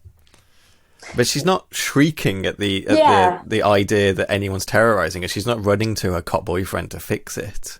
She's fine. She's handling it. Like there's a reason. That's what stood out to me. Yeah, they were trying to make her quite strong in it, because she decides not to go home. She wants to stay. Do you know what I mean? And he doesn't get a choice. Yeah, he doesn't have it to say. He's going with him, so that's it. Yeah. No, I did like the character because of that, and I thought she's definitely the focal point of like how they're trying to intimidate him through her. Yeah. Which obviously that's kind of trying to make the Mexicans look, even worse again, which I don't think was Wells's point of view. I think he's trying to show what people think in general, and that's kind of, the racism element to it. But I think it's kind of like everyone is bad in this. Like really as well, like the weird thing about the crime element in this, at the end of the film, they show that like even though he was framing Sanchez, he was correct as well. Yeah. And it is definitely saying that it's not trying to pretend that crime doesn't happen. It's just saying that like sometimes crime is really awful and the police are really awful. That's really it, So I think it is trying to just frame the gangsters as awful as well, but also a bit not cartoonish, but a bit farcical. And he was aware of this. The scene when she's at the motel and they're slowly coming into her room. There's a lot of people coming into her room to when they abduct her. He was really concerned in the memo that the way they cut it made it look like it was farcical. It was like, you're going to make people laugh at this because there's so many people coming in. I was actually terrified for Yeah, I was. Yeah. I find it really quite shocking, especially the women being present. I was like, what is going on? One of them what is going parties. on, yeah. Yeah. And apparently the way they originally cut it was more like a clown car, full of people. just constantly coming in through. Just constantly coming in. And he wrote really specific notes about the way he needed it to be cut. And you need to cut on these beats, cut away from the action, go away, come back to it. You need to be taking these low shots. You need to be kind of and be really careful with what you show. One of his big issues that he wanted to show the night manager, who's a very weird character. Yeah, very strange. They wanted to have the night manager in it to turn off the music, and they never had the music turned off in the original cut. And he was really like, no, we need the music to go off at this point because that's what makes it terrifying. And when he's right. That guy became like the Screen Actors Guild director or whatever. Like, really? He ran he ran the Screen Actors Guild. No way. That was a very strange character. That was... Yeah. Yeah. It's very much a case of like, I can't remember what the acronym is, but like undiagnosed screen disability, like, or something. Like, it's just, okay. Yeah, he's got his quirks that he doesn't want to do anything outside of his job role. That's like, he won't make a bed. He won't make any mess. I would say that he's saying it over and over again, and he's clearly meant to be kind of, we would say, on the spectrum, but yes, I don't think the film was sure about what spectrum. Yeah, I hadn't really discovered what that was at the time. But was he trying to write just a geeky, nebbish, awkward kind of guy, or was he trying to write someone who, as you're saying, spectrum? I think he was trying to make someone who's vulnerable and has been kind of not abused, but like taken advantage of by the gang, and would be obvious on screen to be taken advantage of. I think that's what it is. Like, trying to be very obvious about it. It's weird. It's so often we've ran into this really weird just element of putting in like as you say, needing a vulnerable person and making them have like some unknown mental illness. Well, there was one in The Searchers, the one in like the rocking chair. Yeah, the one in the I was thinking of Spit on Your Grave as well. Same thing. Yes, that was the one I was trying to. It was kind of comes into my head. The one that they kind of she hangs or whatever by the. I don't really want to remember, but yeah, one with definite weird undiagnosed kind of disability or something. Yeah, it was interesting that. Yeah. Shall we go through the plot a little bit, maybe? Sure. Is that good? Maybe there's some stuff we haven't really mentioned, even though we talked about a lot of it, but there's a lot in this film. But yeah, as we say, opens up with like the little memo thing saying that this is from that cut, and just that fantastic opening shot, which it knocked me back. I have to say, it knocked me back. I just didn't expect it to open up like that. And just the way we see the bomb being planted, and because it doesn't have like those credits over it, I didn't know when I knew the bomb was going to go off. Yeah. I didn't know when. And I didn't know at any point it can go off in that shot. I was like, is it going to go off now when it's parked at the crosswalk with all the people crossing in front of it and the camera's pulled out? Is that the moment we're going to see it blow up, or is it going to be somewhere else? It works so well. Even the girl in the car moaning about the ticking noise and she can hear as well at the border. Yeah, that was a bit that was really uncomfortable. I was like, oh gosh, and nobody's listening to her because she's, you know, just a striptease who he's driving around. And like, oh yeah, okay, sweetheart, or something. Yeah, whatever. Yeah. Yeah, and it's like, no, I can hear ticking. Like, yeah, and it's like, oh my goodness. Yeah. The thing that threw me the most was that Charlton Heston was taking his wife out for a chocolate soda, and I was like, what the fuck is a chocolate soda? That's a good point. Apparently, it's chocolate syrup in Coca-Cola. It's apparently something. Ugh. Apparently, it's going to be very nice. I don't want one. It makes me think of like cream soda where they put ice cream, which I can kind of get on board with. I'm not sure about chocolate Coke float or something. Yeah. Yeah, like a root beer float. Yeah. I can kind of get on board with that, but I'm not sure about chocolate syrup, and that's just too far. I'll try anything once. I guess Coke is kind of a caramel flavour. Might taste like a Mars bar. Well, actually, yeah. Anyway, the car goes up in smoke. Yeah, the car blows up just off screen, and as we cut back to what I really loved as well, we're so used to that crane shot that when it cuts back, the shot is really low. It's almost on the ground, you know, staring up at them, just showing like now it's mayhem. You know, now it's panic and mayhem, and it's all gone wrong. And Charlton Heston is kind of like wide-eyed and worried and running about the place trying to fix what's happened. And as soon as that really is Janet Leigh gets pushed away from Charlton, and that's when they split, really. They do reconcile a couple of times, but the film is definitely obsessed with the idea that they're split for most of it, and he's not present to kind of help her. And she kind of gets pushed away to kind of deal, and meets up with the guy that she nicknames Poncho from the mob. Yeah, it's a bit demeaning, isn't it? A bit demeaning, and later on Uncle Joe has a go at her for it, and she doesn't really have anything to say for herself. She has this really long list of abuse that she gives to Uncle Joe. Yes. Do you remember that? I can't remember the line, but I can't remember the line. I wanted to write down, but it was quite long. Yeah, I mean, like it was lop-eared, Caesar wannabe or Caesar, something. Yeah, something tiny Caesar or something. I mean, it was so abusive, and he takes it quite well. I think I was like, you know, mate, he's like a mob boss. Calm down. Well, it's awkward because they're like, did they hurt you? No. Did they touch you? No. Did they say anything bad to you? No. It was just awkward. Yeah, it was even a little awkward to watch, because as soon as his car goes off and she's pushed away, and then suddenly I'm like, well, what's going on with the car? And then Orson Welles comes out in his, you know, grotesque way, and then we're seeing Janet Leigh with these characters that I'm like, well, I think they're a gang, but are they dangerous? Like, they look a bit silly. She's called him a silly name. Uncle Joe is very silly. Like the scene when he loses his wig and they keep going like, he's trying to be really angry with them, and the other characters in the mob keep going, your rug fell off, and he's ignoring him saying that, and keeps talking over him and stuff.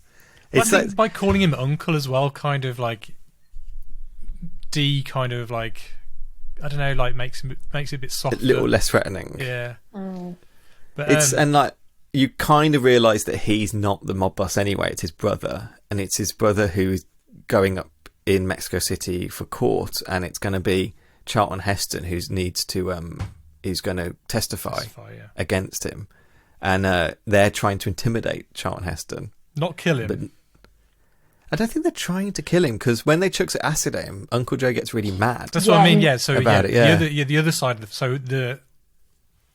his brother's son, he's the one who throws the acid, isn't it? Yeah, it is. But going back to Heston and Wells's character, so obviously one's Mexican, one's American, but they're each other's equal, aren't they, on the opposite side of the border? But one's straight, and obviously the other one is like they both run their districts either side of the border. Weird enough, this seems, but they're both stars, aren't they? They are. They're both celebrities. That's really they make that quite clear at the beginning, actually. Well, celebrities is for police, but you know what I mean. Yeah. I think they call him a police celebrity. I think they even say that about. It's a bit like what's that film with Guy Pearce? I don't know. Kevin Spacey's in it, unfortunately, and he's like the star police officer. That's kind of LA Confidential. Yeah, it's got a lot of LA Confidential in. Well, I think because that's like that. bent coppers and star coppers and blah blah blah blah blah. I guess you can imagine at this time, they don't show it in this, but this might be a time when film crews are shoving cameras in cops' faces, and maybe the detectives' faces and stuff like that. Boys, they might bad boys. Yeah, not quite in that way. But I can imagine that like this will be a time period you might start hearing about that. And I think Orson Welles does, because a lot of positions in America are elections, like police chiefs are from elections. And I think Orson Welles does talk about the fact that he needs to fight elections as well. So, which is quite an interesting little element to that as well. As soon as they meet there, they start fighting about jurisdiction and start kind of cock waving about who's got the most like power here and stuff, and why are you on my side of the board and why are you not, and well, the bomb came from my side and things. Like it's a good little kind of push and tug between like the two elements of this. Yeah, and we learn about the intuition thing at that point, don't we? Yes. Yeah. And it's like, oh, his leg. He knows it was the Grandy family because of his leg. Well, yeah, that comes up later on though, doesn't it? When he's like, his partner's like has got the wire on him, and he's like, he knows that Charlton Heston's around because he feels the twinge in his leg again, doesn't he? His leg, yeah. That's his intuition playing up, which we end up finding out he's good. The intuition's right. It's just the way he goes about it. It's just the way he goes about it, yeah. Yeah. So then, so we start seeing the tension between them already, really, between the two things, and how Wells has already kind of got a suspect in mind. He always feels like he already knows what's going on. He's kind of hobbling around the border town looking for a suspect. And at one point, Zsa Gabor's in this film, and I'm not sure which point. It's because I think she was dating the producer or something like that.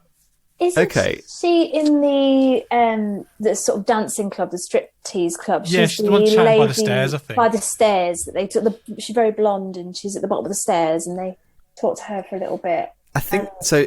I'm right that it's this point when he's going around the different clubs that she's one of the people he talks to. Okay. Because eventually, after talking to him, he bumps into his friend Tonya, who runs like a brothel and bar with a player piano in it. That's Marlene Dietrich. She doesn't recognise him though. Well, it's brilliant. Like there's definitely been a lot of like romance between them in the past. They're exes or something. There's something to that relationship that he maybe fucked it up at some point because of the drink. It's like that he couldn't get off it. She tells him that you need to lay off the kind of the candy bars, and he's like, "Well, I replaced my booze with the candy bars, so it's just the candy bar's fault. It was the booze before it as well." The way he eats that chocolate bar, though, it is like right close to his face, and he's like, "Yeah." It's amazing, and just this. That first thing when he meets, I can see why he wanted Marlene Dietrich in this, like, because that scene, like, just humbles him, like, humanises him instantly in a way that I was not expecting this film to do to this character straight off, after to introduce him as such, like, a kind of horrid guy, and then to see this, like, he's an alcoholic, he's struggled with it for ages, he's clearly got a connection with this brothel owner, but we're not totally sure what it is. Like, there's a lot of like regret and loss in that. So am I reading it badly when I say that she doesn't recognise him, or is it more like she just doesn't recognise the man he is now to the man he used to be? I think that's is that more what it is? It's just me. Yeah. And I think it's a big you let yourself go as well. It's meant to be as well. Like, you look terrible. She just puts him in his place, isn't she? She has a real power over him, and I think I just love her. But like the way she just looks at him, and he instantly goes from being this big, grandiose, very intimidating man, and she just within one line or a look at him, and he's sort of, I wish I was here getting fat on your chili, and she's like, it might be too hot for you. It's too hot for you, love, like she just straight away puts him in his place. And I think and she has that sort of aura, doesn't she, Marlene Dietrich? So it's not a huge role for her either, no. But again, it's she's captivating. She's one of those actors who just can't take your eyes off her, and that's almost what it needed for you to actually think, he would be cowered by her, She would be able to control him. Yeah, I totally agree. And it just gave so much depth to him instantly. It's like, well, actually, people like, this person's friendly to him. He likes him. That's interesting. That's instantly interesting in the script. Like, And Marla Dietrich is like an icon. Like, and it was so great seeing her in this. I thought she, as you say, owns the screen with Welsh. They needed someone like that to do that. And instantly we see that, like, this is like another crane shot as well. They use this crane coming out of the thing, and this is the bit with the man in the shadow shining a torch on Lee as she's changing in the hotel. I was going to say one thing that made me think about this. Janet Leigh should just stop going to hotels in her career. Like, I hadn't thought of it like that, but yeah, you're right. Yeah. It's like twice this happens, and a couple of years later, Janet, it goes very wrong. So, like,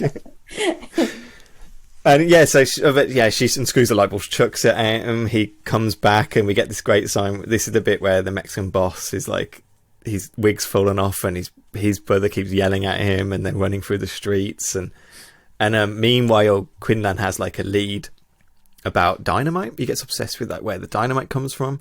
So like Vargas wants to run off and follow Quinlan, and Lee's like, you are not going anywhere without me, because they're meant to be on their honeymoon, and they're moaning that he goes, you took on my honeymoon, you took me to this shitty hotel in this like border town, and we want to be going somewhere nice and things, and you're not just leaving me anywhere. So she jumps in as well, and they eventually get dropped. She gets dropped off at a very remote motel with the weird nervous night manager, and meanwhile Vargas goes off to meet up with Quinlan. But don't forget though that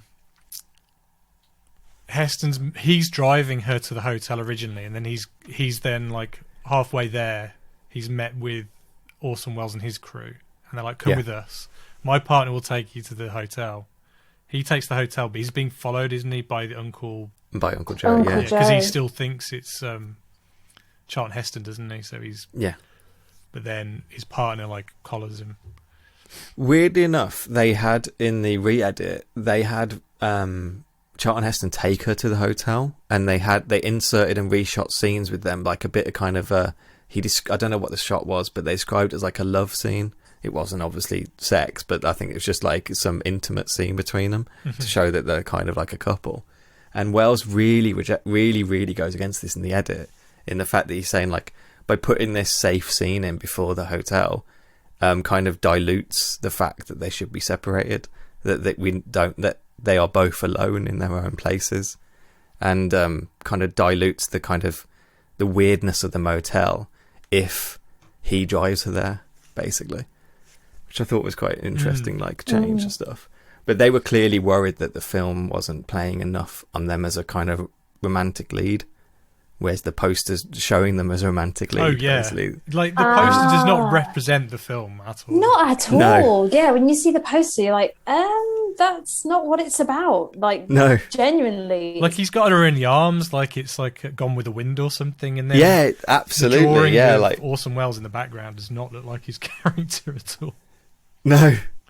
Yeah. And yeah, they were clearly worried that they cast these two like dramatic leads to be like a screen couple, and they're not in this film. You know, the whole point of it is that separation, and the separation of that is the terror. You know, and that's what Orson's going for. But it's clearly the studio didn't like that at all, and I can see why they didn't if that's what they had in mind. Well, there's a great bit here that plays to that really, really good. So we've had the bit where like they're in Sanchez's house and they're interrogating him, and Quinlan's getting very angry because everyone's speaking Spanish.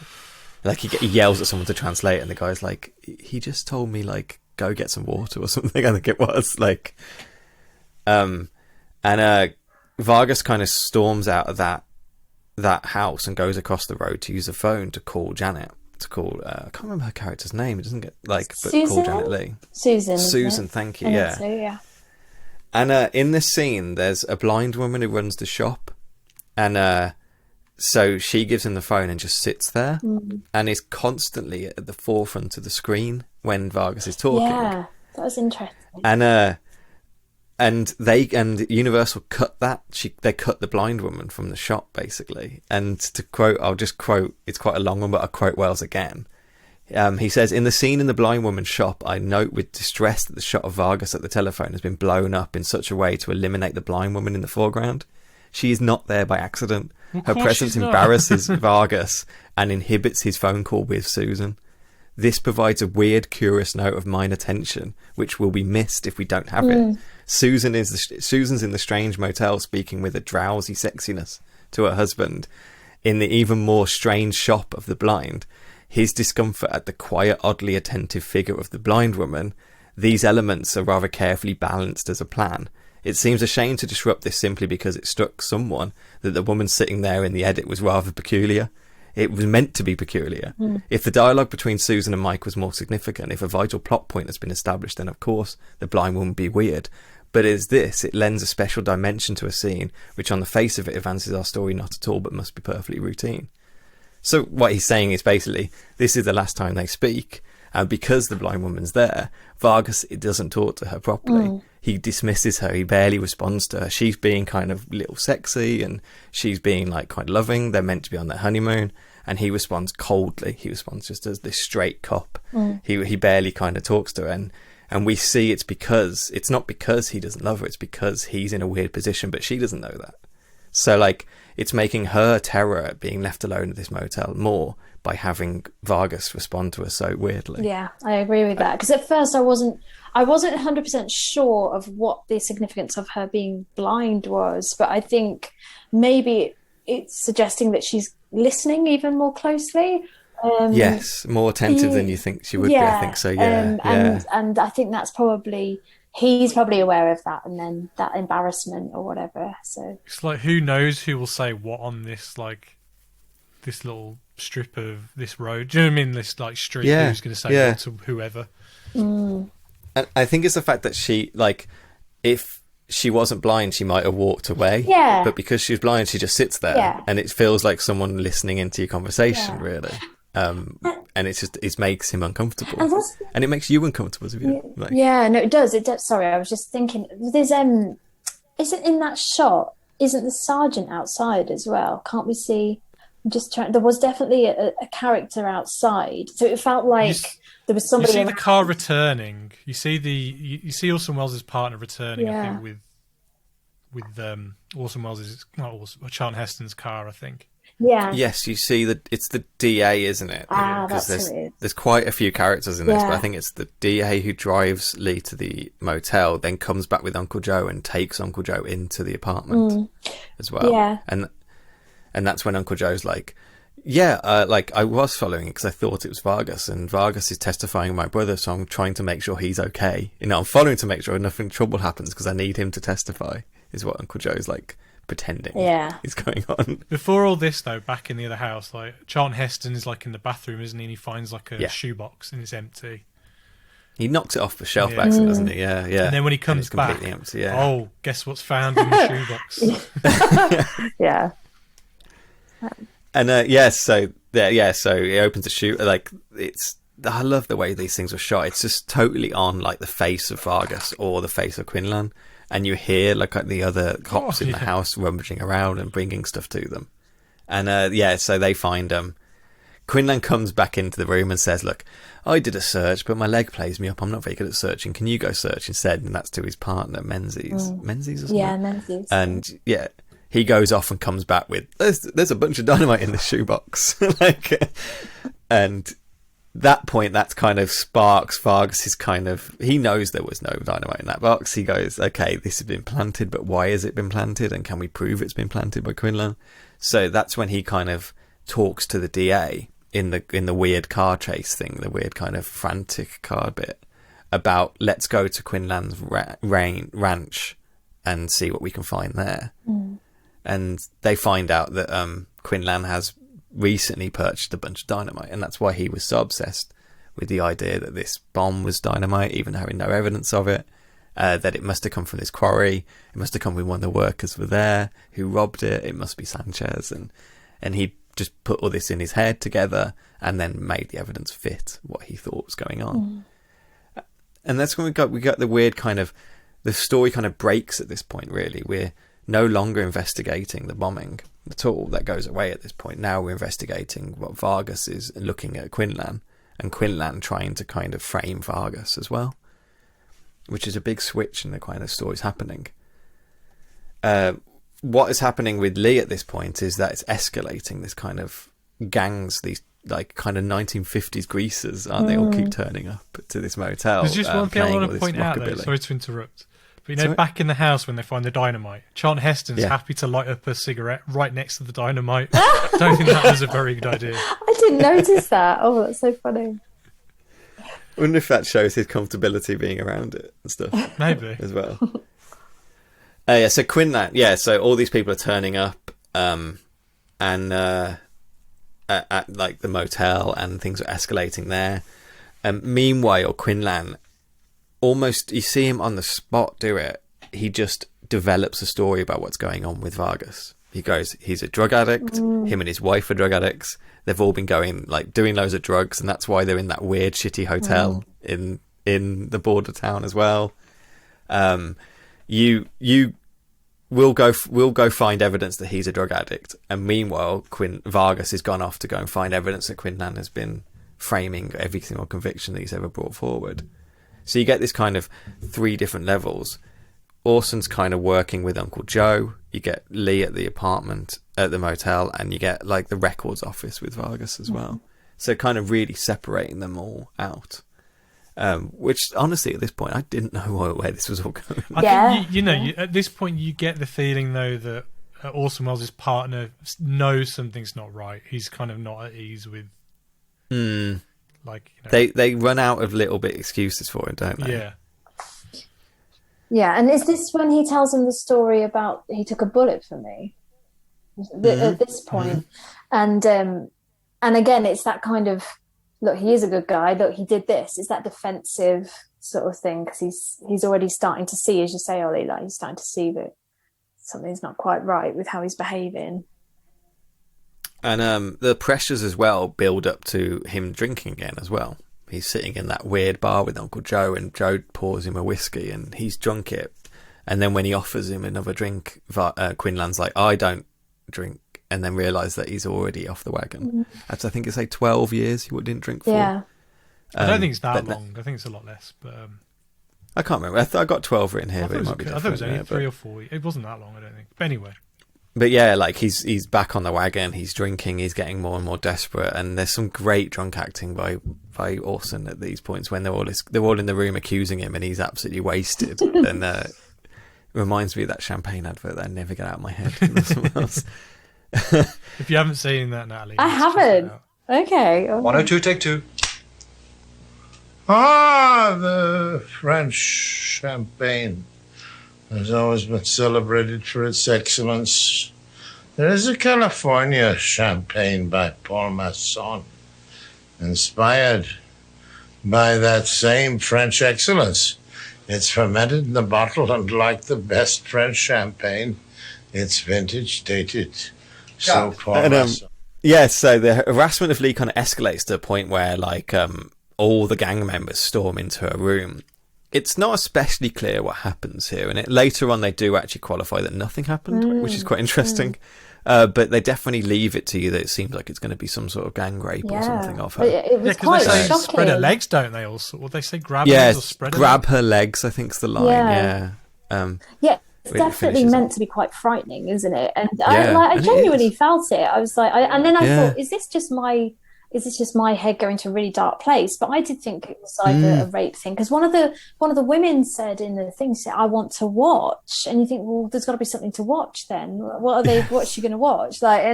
But obviously later on we find out, as you say, that they were just, I think they were blowing smoke on her or something. Like they weren't actually using the proper They stuff. did inject her, didn't they? But it was with the truth, like like a fake. Sodium pentanol, I think, is what they... Yeah, because Vargas says, like, look, it's probably not heroin. It's probably something that just appears like that when you do the testing or something. But yeah, like, they kind of frame the room up. I think they meant to pour loads of alcohol down her throat as well. And they cover her in booze as well. And they cover the clothes in the room in booze. There's little ends of reefers around the room. Those crazy reefer parties. Yeah, they are, because there's a line later with Uncle Joe's like, you didn't smoke any of this, did you? And they're like, no, we don't touch the stuff. Somehow they blew it on her, though. I don't know how that works. Yeah. I don't know. So that she light smelled it like it or something. But yeah, they're framing her, like, to be a drug addict, which is Quinlan's decided she is, so they have to make it happen. And at this point, you know, that cuts away from that. As you say, really effective cut when you don't know what's happening with Janet Leigh. Vargas then, after finding tons of evidence that he's been framing people for years, heads back to the motel, only to be told that his wife's no longer there, and there was a terrible event happened at Cabin 7, which is quite weird. His gun's also gone as well, and the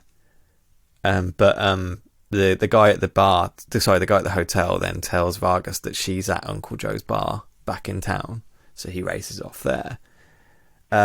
This scene I thought was spectacular. So this was when she's passed out in one of the upper rooms at the bar, and Uncle Joe's in the room, and Quinlan turns up, and like the whole thing is so menacing, with the light just constantly flickering and swinging and going dark all the time. Quinlan you find out that nothing actually happened to Lee. She hasn't, like, they just drugged her or something, knocked her out or something, they say. And Quinlan turns up incredibly drunk, and Uncle Joe thinks that he's come to kill Lee, I think, to kill Susan.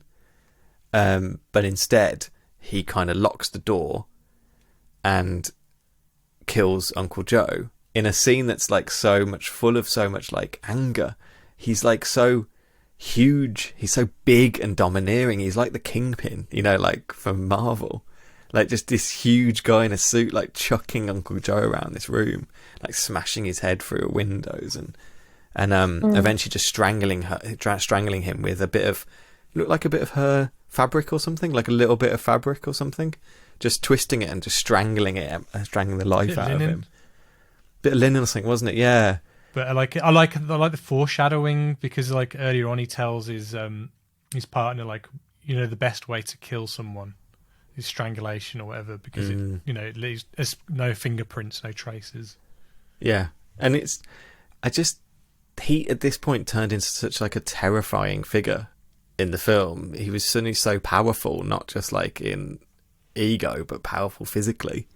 And as I said, he just reminded me of the Kingpin from Marvel. Yeah, it's those just bulging like eyes. Huge guy in a suit. Yeah. Strangling He's life huge, out of this isn't guy. He made Uncle Joe look tiny. Yeah. Yeah, and you're like, that's a mob boss, and yet he's just, like you say, like chucking him around, and his clothes rip very easily. Yeah. I love how high up Uncle Joe's trousers were as well. I didn't notice. The music here is this Latin mambo beat that just keeps getting more and more intense as the scene goes on. I just loved it. I just thought that was such a wild scene and so scary and stuff like that. Like, was that music within the film itself? Is that like playing in the bar? Yeah, I think it's just meant to be the soundscape. I mean, that's of the pretty kind much of the whole film, town. isn't it? There's not much score, really, I don't think. No, not really.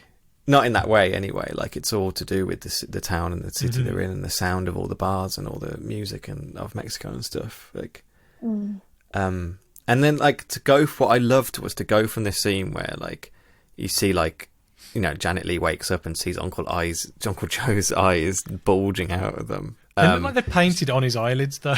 They look really weird. They tried to pause it properly. Yeah. And we just that swinging light. They cut from that, and she runs out to the balcony and screams, and like that's when the Vice Squad pick her up because she's high, you know, and they arrest her. And Charlton Heston comes into town, and the way Charlton Heston bursts into this bar, and like with his shirt ripped, and starts beating the crap out of all these mobsters and stuff like that, and chucking the bar around himself. I was just like, the actual bar. This is Heston in his prime. Looks like it's made out of like cardboard. The way that thing bounces around and flips over.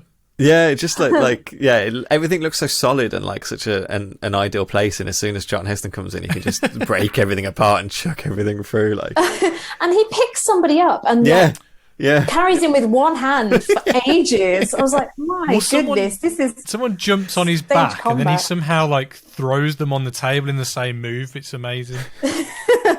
He is amazing. It's that kind of hero bit, isn't it, for him? I suppose that they've, you know, probably always had in mind for him to have something like that as the leading guy. So, but it hero moment. It didn't feel heroic to me as well. It felt terrifying in the same way. Yeah, it's the same way we just watched Orson be terrifying. Really, they felt the same thing to me, almost. I wouldn't be surprised though if that was a studio note. You got to have a fist fight in. Like a lot of films back then had to have fist fights in. Otherwise, what's the point in making a film? That's probably true. Yeah, it was. It did seem quite, again, like quite shocking because he'd gone from being really straight laced and really, and then it's just like he's just flipped and gone mad. All this time, this was hiding under the surface. I love how Charlton Heston talks as well. He doesn't, like, his teeth don't move; they just stay in the same, like, clenched together, and he just talks through his teeth all the time. How well do you know Charlton? I have to say, like, outside of Planet of the Apes, not that familiar with Charlton Heston as an Planet actor. of the Apes, his cameo in Wayne's World. That's about it. 10 Commandments. Ben-Hur? Yeah, Ben-Hur, yeah. Ben-Hur, wasn't he? Yeah, Ben-Hur's the only I other remember one, him from that. He's interesting. He's like, I equate him a lot to kind of John Wayne, obviously, that we watched before. He's a similar kind of guy, really. Probably a little better than Wayne, just like naturalistic. Oh, in acting, you mean? Yeah. Oh, yeah. A little bit. I think so. But it's still like an old-timey kind of screen presence, I think, with him. He's like old-timey kind of acting, really. But but like Wayne, he's got his own way of speaking, his own cadence. That's kind of like his own thing that kind of sets him apart from just being like even though he's probably not the greatest actor, it kind of gives him that star quality that's just odd, that's just different.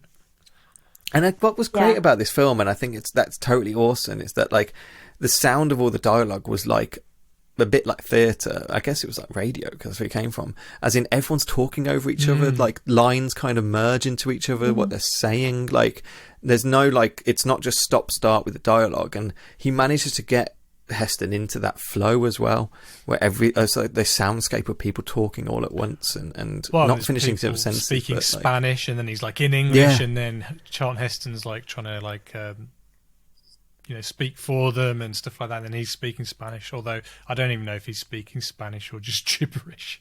Sure. But it was interesting, and like it gave the film this air of like uncertainty to me, and like I can see why maybe if a studio watched this in the 50s and went, well, the audience aren't going to know what's going on. Everything's happening It's just a at bit once. ahead of its all, time like, in terms of that. confusing. It's just a bit more modern, and but I think that really helps with the flow of the film. It kind of doesn't make it stilted. Like we were watching The Searchers the other week, and like I was saying that scene in the cab in the opening, and it was just the dialogue was so stilted and back and forth, and I was like, everybody's like line reading give the pace of the film. This just had like a bit more oomph to it. Yeah, it did. Absolutely. And everything starts ramping up now. So we get Varga goes back to the lockup and finds Lee barely conscious. Menzies reveals to Vargas that Quinlan's cane was at the murder scene, so Quinlan was there, which is a very stupid thing for him to leave. Do you think there, he's getting a bit sloppier though? Like that's totally. You can see his acting. Yeah, because he's drunk. Because obviously he's drunk. He's an alcoholic. He's drunk. Again, but you can see he's visibly like decaying on screen almost from the first point to now. It's really impressive like feat, really.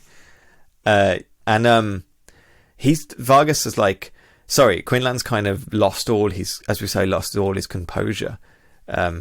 Menzies is saying that Quinlan's bent, but he still respects him as well, which is a big thing. Like, and we cut to Quinlan at Tanya's brothel now, where he's just sitting in that bar with the player piano playing really loud, just drinking. Really, he stumbles over to Tanya and demands to know his future with the tarot cards, and she's like, "You haven't got a future," which is like harsh.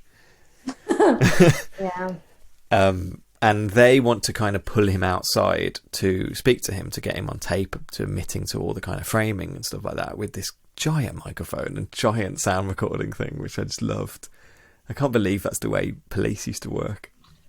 Yeah, he's going to keep tuning into the frequency. Keep tuning in and chasing them down the street. Do you know what? I was quite impressed that he had something that was so mobile. Like, I thought, I wonder if they would even have anything like that back then. But obviously they do, and he was able to run around the street with it. But yeah, and it's quite a good little incident here with Tanya in the brothel as well. Like in the studio version, they cut it completely different. But when he leaves, he looks up to her and misses her gaze. And then when he turns to walk out, that's when she looks up and sees him. And so they both look to each other, but they both miss each other's gaze at the wrong time. In the studio version, they cut it completely different. They had him looking directly at each other. They cut it so like their gaze meets one last time.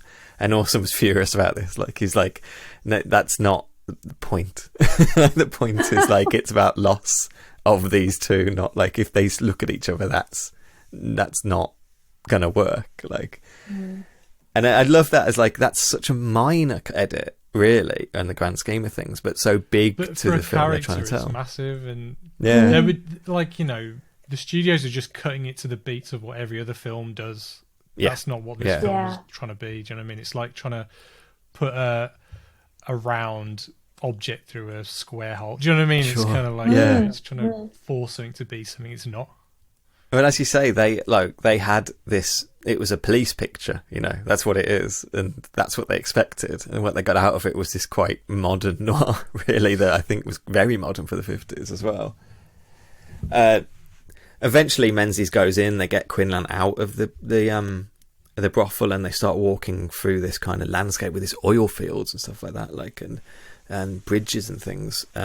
Eventually, it's so good with like Charlton Heston diving into the river to get in signal and stuff like that still, but like eventually, like, he admits on the microphone that he you know, he'd been framing people, but it was okay because he knew they were all guilty. He was just making sure, like, yeah, he was getting crooks. But when he's talking, the echo of the radio is bouncing off this giant bridge, and you can hear the echo coming back. And that's when he realises Vargas is around, or he gets the twinging in his knee, I think he says. So, like, when he realises, you know, he knows Menzies is recording him, they know they're framing him, he starts to panic and he shoots Menzies with Vargas's gun, the one that disappeared from the motel, just as Vargas gets up there. And I just love this ending. It's great. It looks fantastic as well, the bridge, and then the kind of the sides of the bridge where it's all like there's just heaps of like broken chairs, settees, or whatever kind of. Like by the riverside, and like looking down and seeing all that blood on like Quinlan's hand kind of sends him into like a shock almost, and you get that single tear roll down his cheek as well. Vargas immensely goes like, you know, you're under arrest, you're gonna, you know, we got it all on tape, we're gonna get this, and Quinlan's not bothered. I love it. Like, Quinlan's like, they'll believe me. Like, he was shot with your gun, I could shoot you now. Like, and I'll keep going, you know, it doesn't matter. It doesn't matter what you've got. I'm in charge here. Which I was like, it really did twist me. I was like, as soon as he shot like Menzies, I was like, well, that's the end of the film. And then I was like, well, no, he's got away with it so far. Yeah, he'll keep getting away with it. I was like, this is that arrogance, isn't it? He's so confident that he's untouchable. Yeah. It's really, I agreed. I thought it was going to end there. I thought it was going to sort of give up, but he's not. Again, another interesting twist, because he doesn't give up. He's quite happy to keep going with this. It's like, did we miss talking about that scene where he threw his badge on the table and was like, I quit? And then, yes. And then he's playing it, really, isn't he? And then he's like, he knows they won't let him quit. Exactly, yeah, they all buckle to him, don't they? He's so dramatic in that. I think somebody dares suggest that he, you know, might be a little bit out of line there, and he throws down his badge, and it's so dramatic, and they all run to him, don't they? And like, you can't quit, you can't. Yeah, because they're all on Heston's side, and then all of a sudden they just all one by one, just kind of flip flop.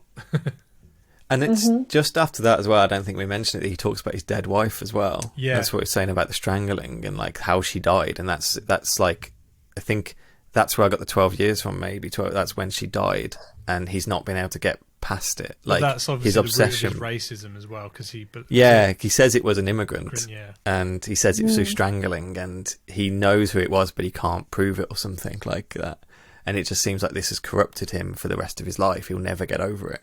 It's probably what stopped him going with Tanya at the brothel or something like that, like his just obsession and but it's rage also like, so buried everybody away. he knows who's guilty in his gut, he has to find a way now to just to sort it out. get rid of them. Yeah. But yeah, so the twist at the end is the Menzies pops up and shoots Quinlan in the back, which completely derails Quinlan's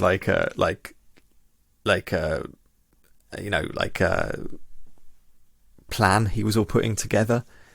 And he starts stumbling around this riverbank, and there's such like a great few manic cuts. This is in the memo as well, that he was really disappointed that they edited it really slowly, and it's just these series of manic cuts that he looks at the blood in his hand, he looks up and sees the dripping of the blood from Menzies, he goes to back away and he falls over all that kind of trash on the river heap and stuff like that.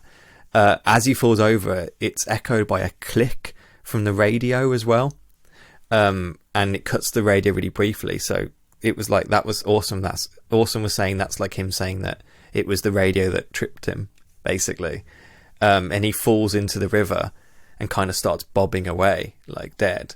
I love the line he says to his friend, though, his dead friend. Yeah. He's like, "That's the second bullet I took for you," or something like that. I took for you, yeah. Yeah, that's the second bullet I stopped for you. Yeah, and he laments to himself just before, like he's thinking about the end of his career. And as Tanya runs back, I love how she goes like, "Where are you going to get him out of there?" And the DA's like, "Yeah, someone will clear up." Like, it's already like, it's finished. Like, it's sad. It's not even like a grand exit. He's just bobbing face down in a dirty river.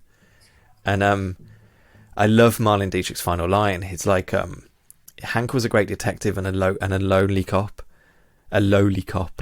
He was some kind of man. What does it matter what you say about people? And just says adios. Like, brilliant. And just so all just full with that regret and like, you don't get dialogue like that in films films where they poetically sum up the kind of the character in, like, you just don't get that. No, I thought it was a brilliant last line. Yeah, absolutely wonderful, and she delivers it so perfectly. Yes, yeah. Like, and it's so full of that tinge of regret of what could have been, of what could have made his life better and hers, but also that kind of just hardness of the reality that, oh well, we're moving on. Like, that's the end of that. Like, and I just, this film was really good. Like, that's what we're saying. And what we're saying is it was really good. Yeah. I was almost, I don't want to say I'm surprised by it, but I kind of mean that. I always approach Wells films with, like, I don't think this one's going to be good because he's got a weird reputation. And I said this with the one we recorded with Brandon, is that, like, for me, Wells was like a bit of a laughable figure growing up. Yeah. He was like a cartoon character who showed up in, like, the Animaniacs. Well, it didn't help, yeah, really, then he has that cameo in Edward and stuff like that. And I know it's not him in Edward, but, like... Yeah. I think it's even the voice of Pinky or the Brain in Edward.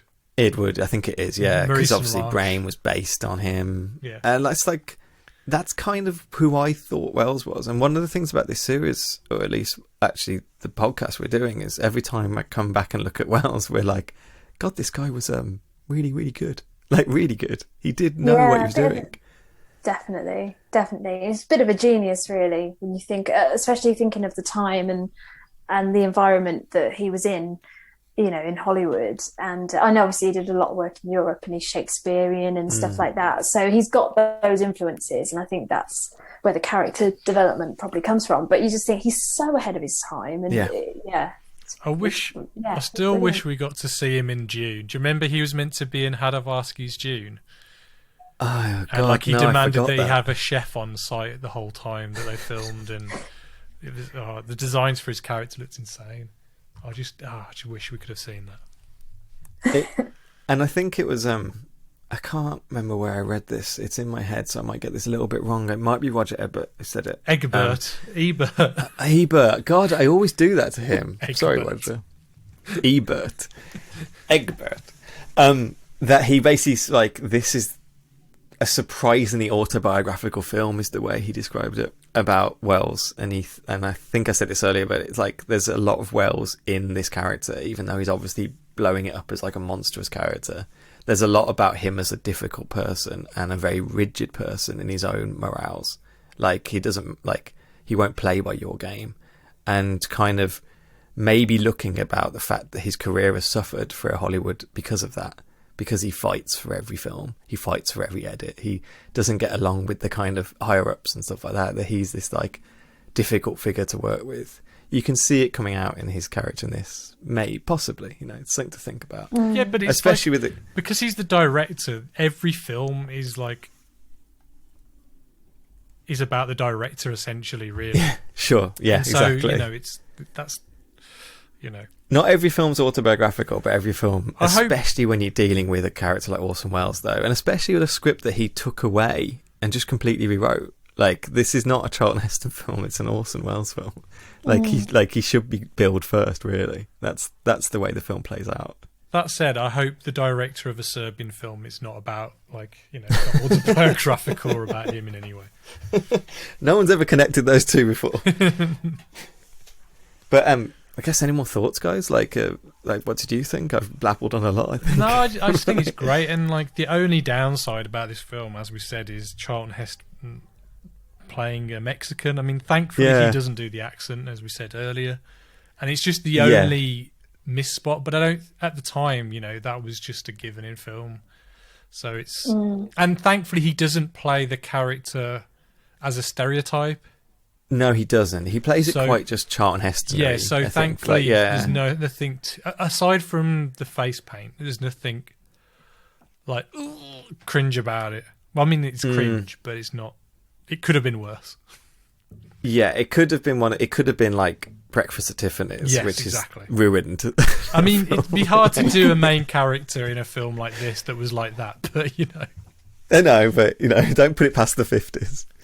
I think actually the guy who plays, what's his name, Uncle Joe. I think he's Russian. Oh, really? I think he was Russian. Yeah, I didn't look that up actually. But it was like you were talking about the Searchers, and Scar was played by an Austrian or German guy. Yeah. But yeah, I thought the film was fantastic, and I give it. Akim Tamirov played Uncle Joe. Okay, yeah. Well, I think he had a different birth name. He's got a birth name in Russian I can't pronounce. Exactly, that's what I mean. Yeah. He was actually Georgian, Russian Empire, but from Georgia. Okay. That's really interesting. That is really interesting. I think it just seems, I think they just seemed back then to just cast wherever for whatever. So for whatever part. I mean, Marlene Dietrich, she's German. And yes, yeah. She's playing Mexican now, isn't she? And, she's playing like Spanish Mexican, isn't she? Definitely. Spanish, yeah. Well, Charlton Heston was cast in this film before Orson Welles rewrote it to be a Mexican character. So as far as he knew, he was going to be Mitch, whatever his name was. Yeah. So he probably turned up on set and he's like, "Oh, okay, I'm now Miguel or whatever his name is." And okay. As you say, like this film, like Charlton all described it as like, I accidentally made this film, and because he was just meant to star in it, and actually looking at it, all the casting is him. Like, it's clearly that Charlton was attached and he was stuck with Charlton. I think he liked Charlton. They seemed like they worked well together, but he was attached to his film. And like, as you say, Akim Tamirov, he's a big Orson guy. The guy played Joe. He's in The Trial and he's in Mr. Ardkin as well. They'd worked together quite a lot. He'd also worked in Alphaville. He's in in the 60s. And I think that's... And the same with, you said that about Janet Leigh. She got a letter from Orson Welles. Like, Marlene Dietrich just got a letter, obviously, or got a phone call from Orson and turned up. Jar Jar Gabor came in because of, she's not only a little bit, but because of, the casting and stuff like that, just because of the producer. And it seems like a lot of that was, as soon as Orson Welles got his hand on this, he started filling it with people he trusts and he knows, really, to make the film he wanted to make. And it's a shame that it got taken away from him. It is, in the edit. It's also, it might have actually added to its mystique that did happen, and that later on this has been restored. Maybe that gives it more power, a little bit, and makes it a more interesting film to watch. I just think it's a brilliant film. I think, as we've said, I would give it 5. Yeah, yeah. I would. Yeah. I just think it's really multi-layered and it's so ahead of its time and it looks beautiful. And I think one of the interesting things about Orson Welles is he's obviously a fighter in life, as we've talked about, but he also has a real sense of beauty. I think there were certain shots and certain lines that really had that beauty, and that is what makes it so special. That both of those things coming together. I don't know how to quite say it, but yeah. It elevates something that could have been quite, I guess, just play by numbers or something. It has something to, and I like Orson. And like I'm going to keep finding awesome films to watch. I like him. Like I definitely do. Well, I guess all left to say is thank you so much, Natalie, for coming and talking to us about this. Oh, thank you. No, I enjoyed it. It was really good, and so much history behind that film as well. It's so fascinating. Yeah, and I really enjoyed it, guys. So thanks. And look forward to you coming back on our next series as well. We'll have to talk about that. Talking about your the person that you played on screen, which I keep turning on Channel 5 and it keeps being on bloody telly. I know they keep playing it. I mean, which is fine by me. I don't mind. I don't think we've mentioned. Are we allowed to mention that you've played her again since?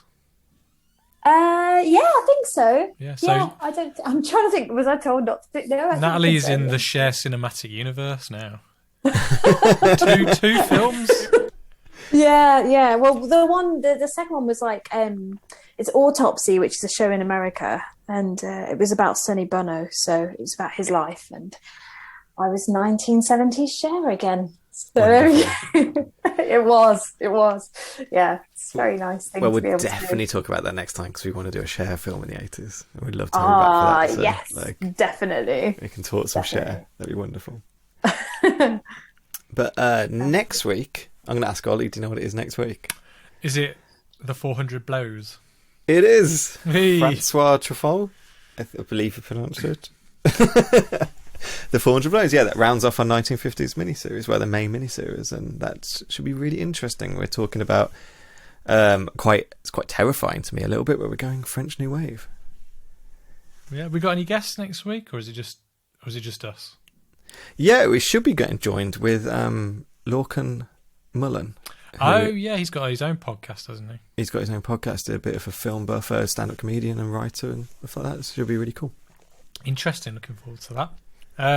Again, thank you very much, Natalie, for joining us. It was super fun, as always. And please don't forget to reach out to us on Twitter. We are at Adjust Your Tracking with a Y, not a your. You can always rate, review, and subscribe on whatever you listen to us on. So that could be that Spotify, Apple Podcasts, Amazon Music, Stitcher, YouTube, anywhere you find podcasts. And don't forget, if the picture's bad, always adjust your tracking.